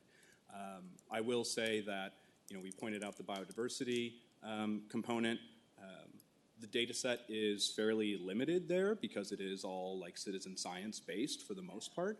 So an important piece that we want to call out and tease out and build strategies around are how can we continue to engage citizens to help build that biodiversity metric. So how can we partner with the Park District or other entities who are putting forward citizen science events or bio blitzes or anything like that so that we can collect a more complete data set, because it's incomplete currently, but we want to make sure that we engage folks in monitoring that impact and that component of this work. Yeah, I would just add that we are looking at existing data sets and, as Malcolm mentioned, things that the village either wants to track more as part of CROP or we heard wants to be tracked through our interviews. So we're hoping that this is not adding any additional work, but is going to be in line with things that are going to be continued to be measured into the future. And we have had conversations, many conversations around that point. How can we make this as a low lift to redo this methodology as possible? So we're continuing to make sure that that's a priority as well. Mm-hmm.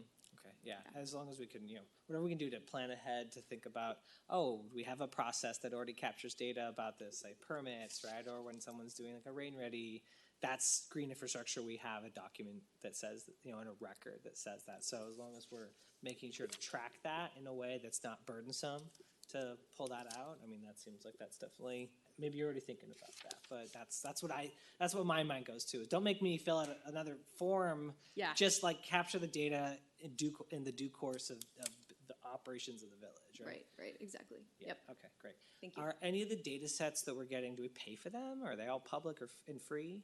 Yeah, they're all public or specific, village originated. Got it. Yeah. Okay, excellent. That's awesome.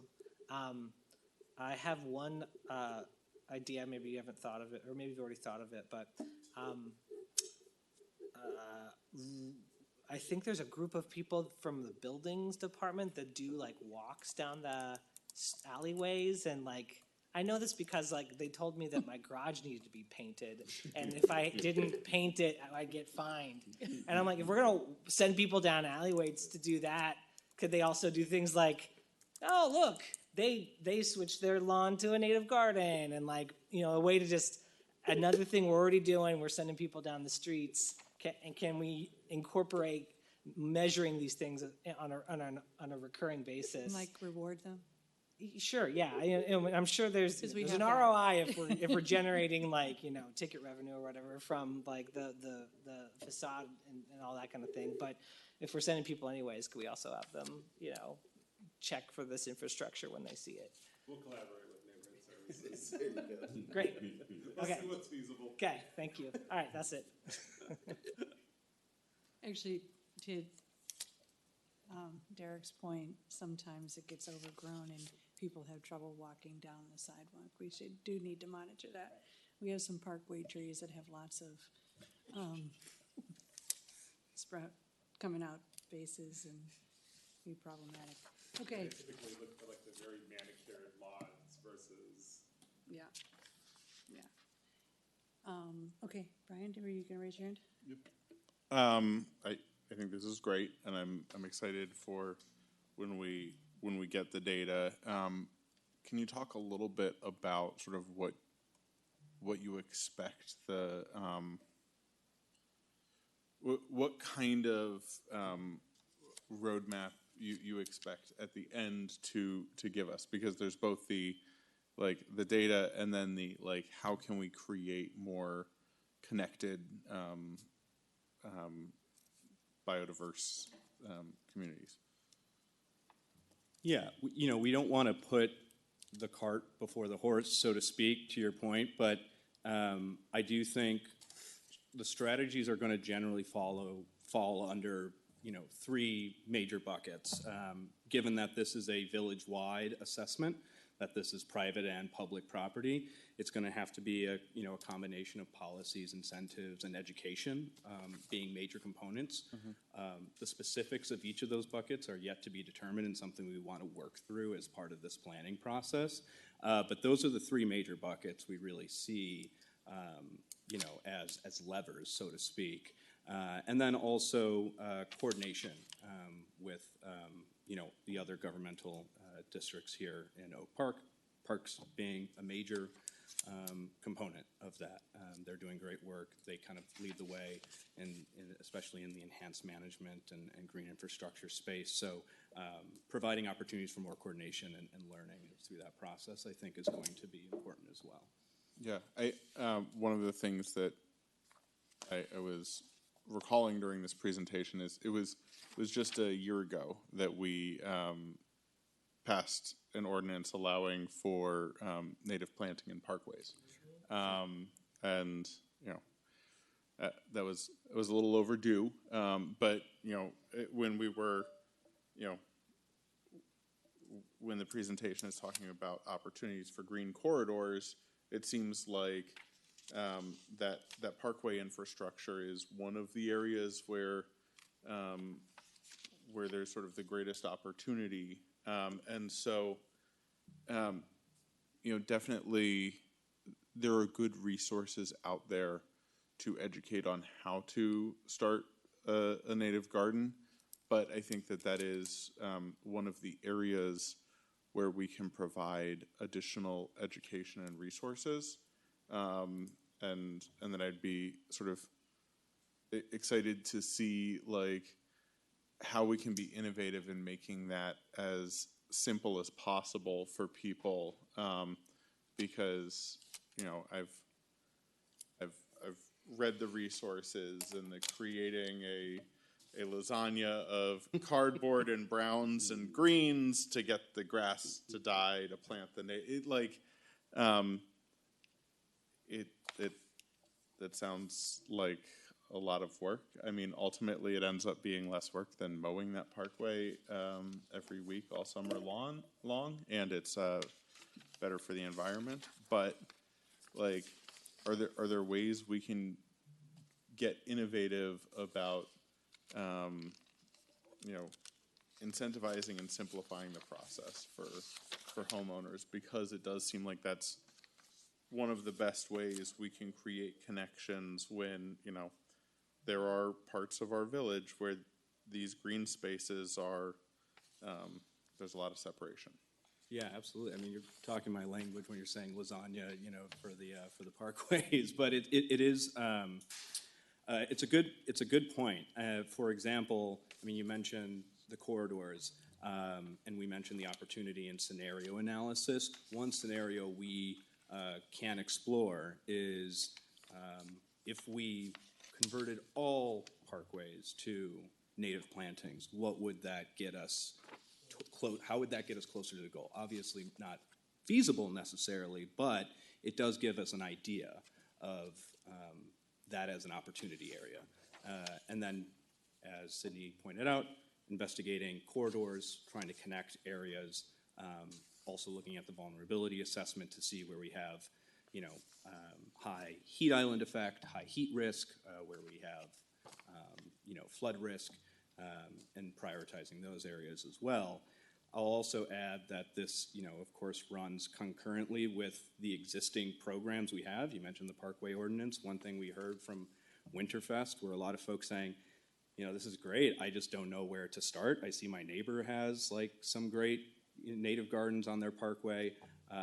Really a lot of folks hungry for additional resources. And so we have, in a couple of weeks on March 11th, a workshop to help folks kind of templatize and make it a little bit easier for everyone to at least get started on converting, some of their parkway to native plants that are compliant, right? Like under 3 feet, and maintain those sightlines. Yeah, I don't know whether it's possible, and even whether it would be desirable for us to be able to to have in stock shakers of like native seeds that people could, where it's like you can literally just like take this, and if you plant this, you're getting things that are actually native to the region and are going to, generally speaking, stay under 3 feet,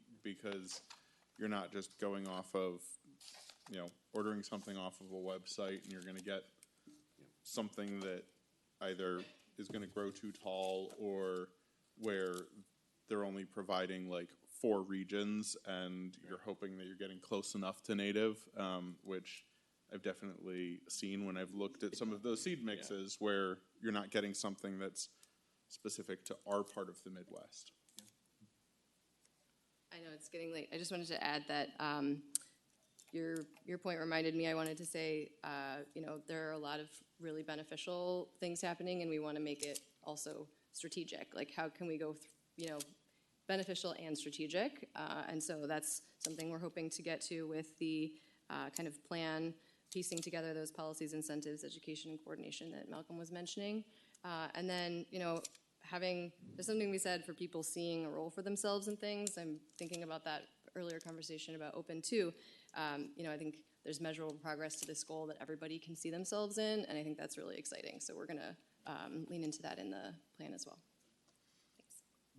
The last thing I wanted to raise up in the what does green infrastructure look like is the vegetated stormwater management infrastructure, because I think that one of the things that I would love to see come out of this is sort of those recommendations that cross a lot of the recommendations in the crop plan, because there's biodiversity we can get with sort of wetland areas or pseudo-wetland areas where we are, installing a bioswale that's going to help with issues around flooding in Northeast Oak Park that deals with flooding a lot because of the soil types, yada, yada. And so if we put in a bioswale, we get a different kind of biodiversity, and we alleviate some of the downstream effects of climate change that we're going to see with more extreme weather. And so, it looks like that's something that's gonna come out of this, but I just want to raise as a desirable outcome is like these recommendations tick a bunch of different boxes, not just we're hitting 30%, but we're hitting 30% in a way that's going to reduce impacts from climate change and all those other things. The key word is resilience. Resilience. Okay. Thank you. This is awesome. First question is, how aggressive have we been? How innovative? How many new things have we thought about that maybe folks haven't tried already but might work? I got some follow-up questions, so I'm asking this one. Sure, within the village, Yeah. Oak Park. I think I think the Parkway Ordinance is one that is a really interesting tool, and I think a good example of what we've done, and we want to continue to elevate and try to unlock to what we were just discussing. How can we provide resources, help people understand their options, and make it easier to get over that initial hump? And then the other is another Greenprint managed project, which is Rainscapes. So the financial support to single-family and small multifamily homes to put in rain gardens and other green infrastructure to help mitigate some of the stormwater impacts they're experiencing is another, I think, pretty innovative and interesting and useful program that the Village of Oak Park offers to private residents, and it's certainly something that we're working with Public Works to see how we can fold this into the green infrastructure plan and help maintain that, update it, and scale it to help meet some of the goals and opportunities that we identify through this process. Okay, that's awesome. So you just made me think about something else. Soon we're going to have the zoning come back, and one of the things that we're going to discuss as part of that, we should anyway, is things like setbacks. And typically setbacks have to do with, they're racist, but aside from them being racist, what they've been justified as is having to do with permeable land and rainwater runoff. Implementing this in lieu of shrinking setbacks so that we can ensure that the maximum amount of the land of the plot can be developed without having those rainwater runoff issues, I think should be something that we consider in the scope of zoning. Absolutely. Yeah, because the typical would be, well, we will have setbacks of 20 feet on each side of the plot or whatever it is, right? Shrinks the amount of developable land. We end up with an ordinance that is fine for fillings, but doesn't actually work. So that's one of the things. Thank you for mentioning that, because I didn't think of that initially. The data sets that were mentioned earlier, are we sharing those back with the community? The ones that are generated here at the in the village?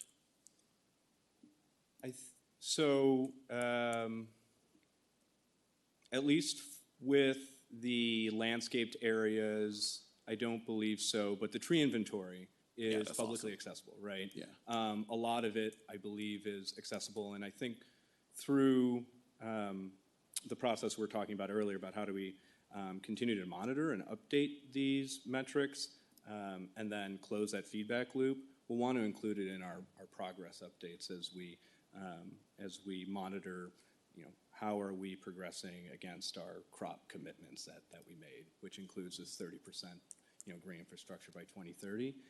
And so we're going through that process right now, and that coincides with the green infrastructure plan. The data sets that we have accessible, how do we continue to update those, and then how do we report out on that as well? Yeah, and so that's the reason I asked, right? Because if we share those back with the community, we get those citizen scientists engaged, right? Because now they have data from us, and they'll compile it with the data that they're collecting. Right now, that data set becomes more enriched. If they're starting from scratch, right, it's a lot harder to get started. But if you give them something that's already 70% complete, right, like they'll take it and run with it. That's how we do here in this village. Yeah, I think that's a great point, specifically on the biodiversity. Again, it kind of lays out the impact as well. It tells the story, which data can be very good at doing, and especially when we're talking about green infrastructure, providing an opportunity to re-inform the community on the various biodiversity data sets that we're collecting through the various events, or just folks are collecting on their own through iNaturalist. We just had the great backyard bird count this past weekend. Continue to promote those opportunities and get that in front of the public, I think, is a good point to raise and something we want to keep in mind. Yeah, do we have a web page for this? Because we had all this on the web page. Stick it up there. Stick the data sets there. Good question. So after this presentation, we're going to get the web page set up on Engage Oak Park. Awesome. So that we'll update everyone on what we've established so far and what's coming, because we're going to have an opportunity for a lot of feedback, which includes a survey as well. So we're going to want to put this information out there and provide a space to keep that all updated and monitor that progress for residents. Awesome. All right, and so the reason I'm pushing that a little bit aggressively is because we're in the era of AI and vibe coding, and somebody can whip up an app that can help catalog biodiversity overnight, literally. And if they already have a data set to start with, right, that's a jump start on how far we can go, right? And I've seen this happen, so I don't want us to underestimate the power of our community if we give them the tools to actually go out and be helpful. Yeah, absolutely.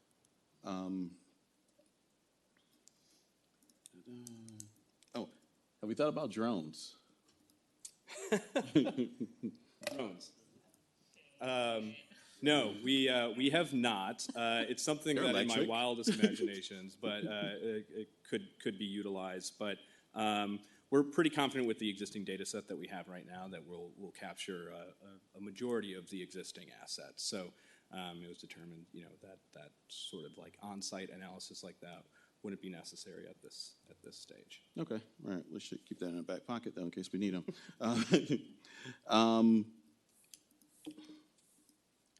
It was mentioned earlier about native gardens on every parkway and that was unfeasible. Why?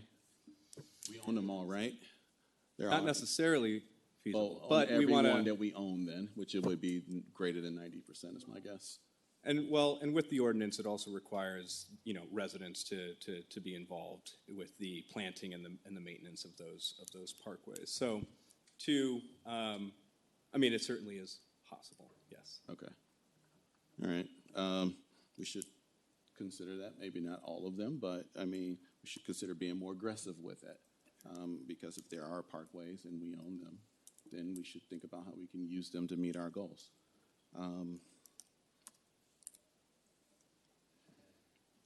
Let's see what else. Are we doing open for green infrastructure?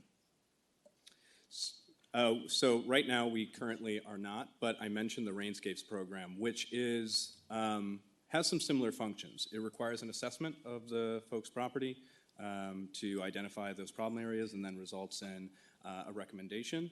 And then there is some hand-holding, which seems like the word of the day, some hand-holding to guide those participants through contracting, getting the necessary bids back, and moving forward with a rain garden or some sort of green infrastructure project that will help address those issues. So we do offer something maybe somewhat similar in functionality in the Rainscapes program, but we want to explore that as a lever as well.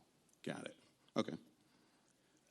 So if, right, let's say my backyard, I've got concrete. I don't, but let's say I do.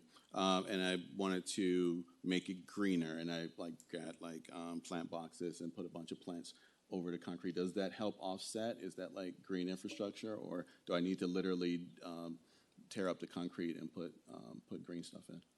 Yes. So if you have some sort of storage capability with the planter boxes that you're putting in, I would say that would be considered a form of green infrastructure.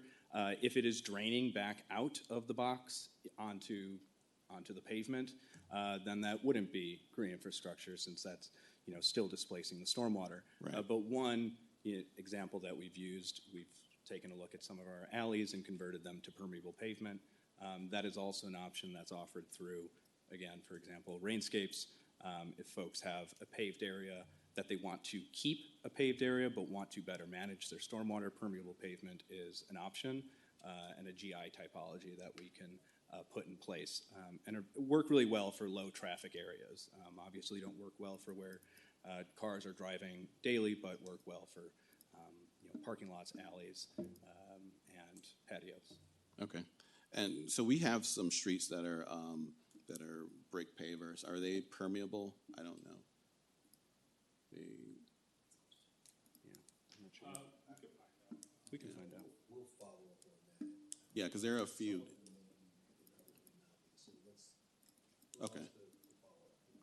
Okay, yeah, because there are a few in South Oak Park, right? And I don't know how they got there, but they're there. They predate me. But I'm just curious if they're permeable, that maybe that's an option for when we're thinking about future streets.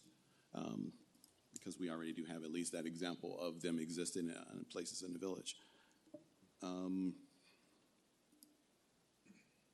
Is there a way to make the permeable alleys cheaper, right? Even if we just, is there like a hybrid, something that we can get part of the benefit, that maybe not the whole benefit, but for a more marginal cost, right? I know the reason we don't do them everywhere is because we're double or triple the cost of a regular alley, right? Is there any way to get some benefit of the permeable aspect without costing 3 times of what a traditional alley does? Yeah, I think it's also about the soil, but when it comes to permeable pavement, so Right, like so you clay want green in some alleys, like places. it has to be the appropriate soil to do a green alley.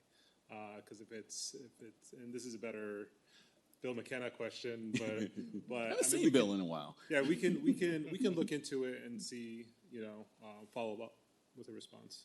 Okay, perfect.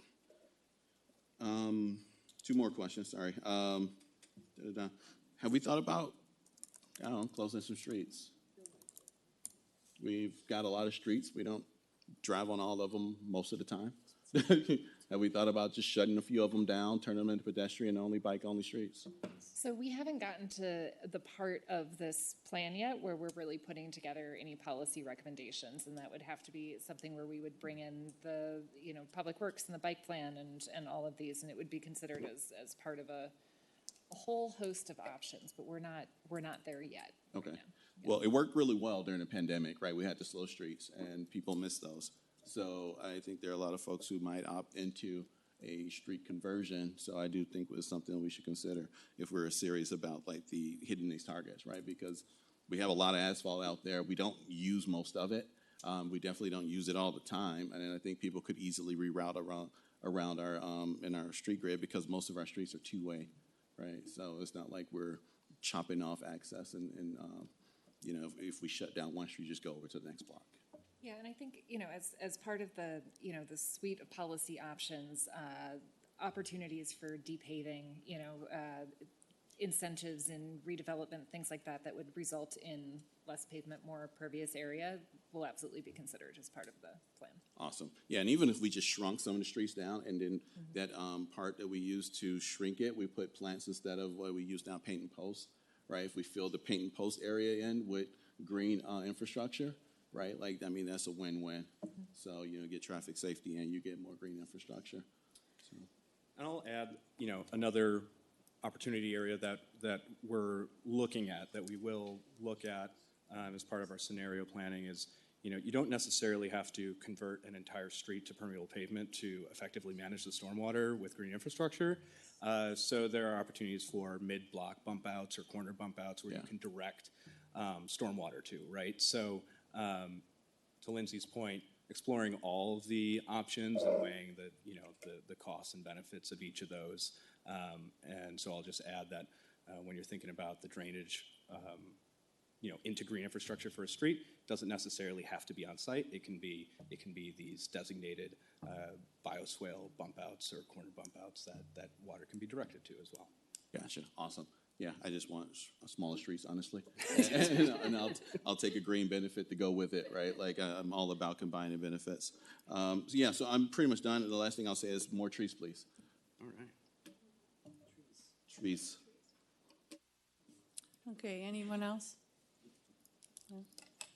Okay, so you said that you're going to be looking at policies, so the only additional policy that I would put in the back of your mind is future parking lots like the Pete's grocery store and other places, if we can put into their plan development contract that they have to put more green space in between the, so otherwise those turn into your heat spots.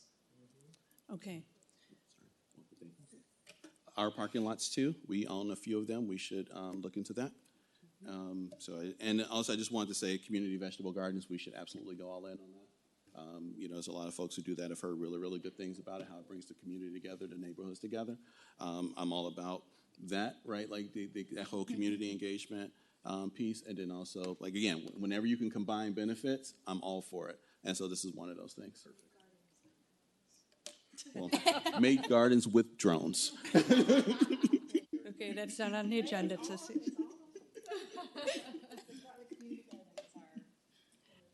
Yes, okay, so I do like gardens as well as, those templates that you said that you're building for people who don't necessarily know what plants make it easy for them. We work with the conservatory, Wild Ones and other partners to make those plants accessible. Okay, then thank you for this discussion, great job. And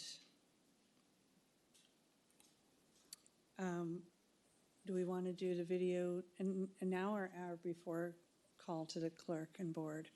So Derek had shared before this evening a video, Clerk Waters and Kelly, our DEI officer, and Joe Kreml, I think, have it ready to go. So I guess while we wait for Joe to come down and help us get that started. Oh, you got it. Yeah. Yes. Yes. It'll be self-explanatory in a second. Thank you, Joe.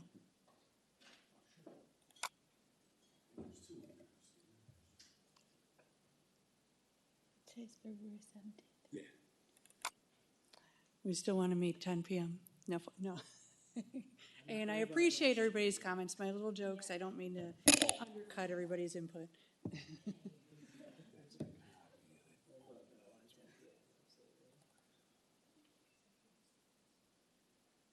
Thank you. Thank you. You don't want to see the video?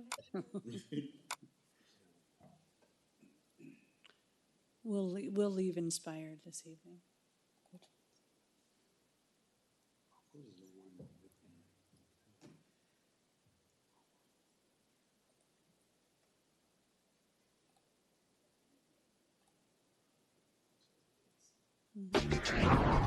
All right, folks. On Wednesday, it is the top app out, AND, so they know.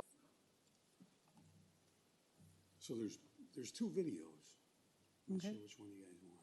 Oh, This one's like- whichever one Christina says. There's a 7 minute and a minute and a half. One's Okay. 7 minutes and one's a minute and a half. Okay, maybe the minute and a half. Thank you. You can send us a link.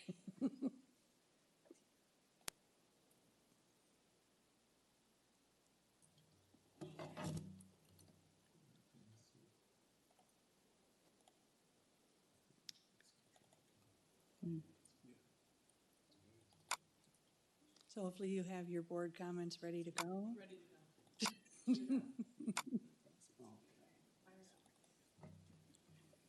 This campaign has taught me much, that leaders must be tough enough to fight, tender enough to cry, human enough to make mistakes, humble enough to admit them, strong enough to absorb the pain, and resilient enough to bounce back and keep on moving. We need not ease back into the uncivilized era of fighting to be a superior race. That is a contradiction in terms, because there is but one race, the human race. I'm focused on what we must do to keep hope alive. Anger reflects a crisis in emotions and therefore irrational behavior. I simply been in the struggle long enough to be able to keep my eyes on the prize and keep doing what I've done throughout this campaign. We must never surrender. America will get better and better. Keep hope alive. Keep hope alive.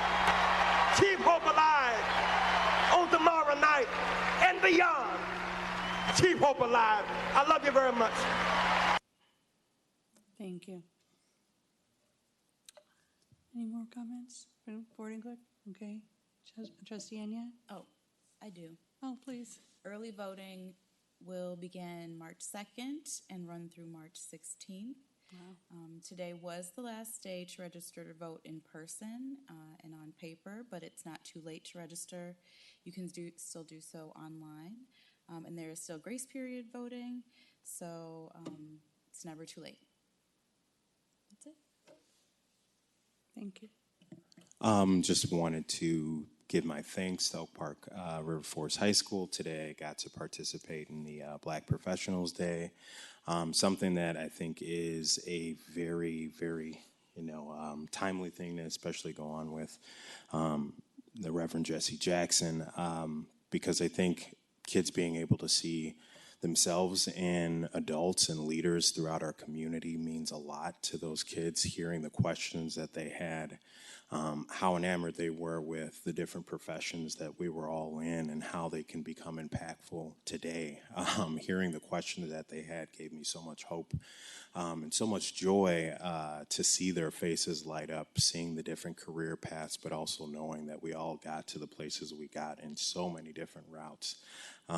It was truly an inspirational day for me, especially after the death of such a great man, my dad, and he had some moments together, so I definitely know it's been a long journey for him. He was such an inspirational man to so many people, especially in the Chicagoland area. It's just one of those figures. When you think of Chicago, you think of Jesse Jackson. So I am definitely feeling it, and I think a lot of people are, just knowing the kind of person he was, how persistent he was, even in the face of adversity and not always winning, but still finding a way to still be the winner. And I think it was just a great life, a great story, and something that we can all take something from. So I am definitely grateful for his sacrifices and for all that he's gone through to push us forward as a race, and like he said, as a human race. It's a very inspirational thing. So thank you to Ty Garland at the high school, Superintendent Johnson, and Dr. Lee.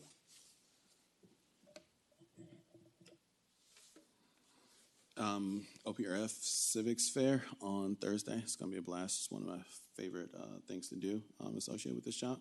Those kids are always amazing. They're always eager to learn, always looking to figure out what they can do to help, what they can do to participate and volunteer in our community. They truly are the future, and so I do really enjoy engaging with them and help push them on a route to engaging with the rest of the community and keep hope alive. I'll pass.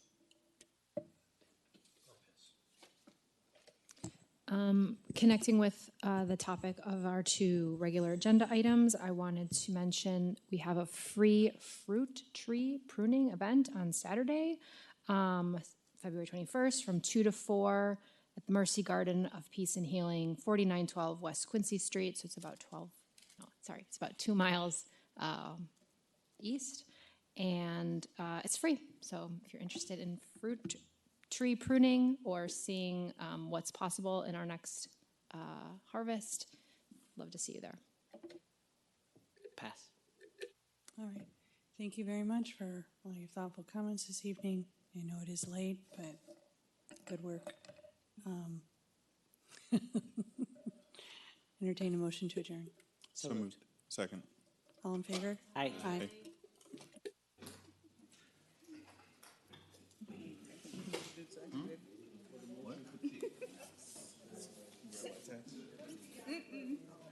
That's what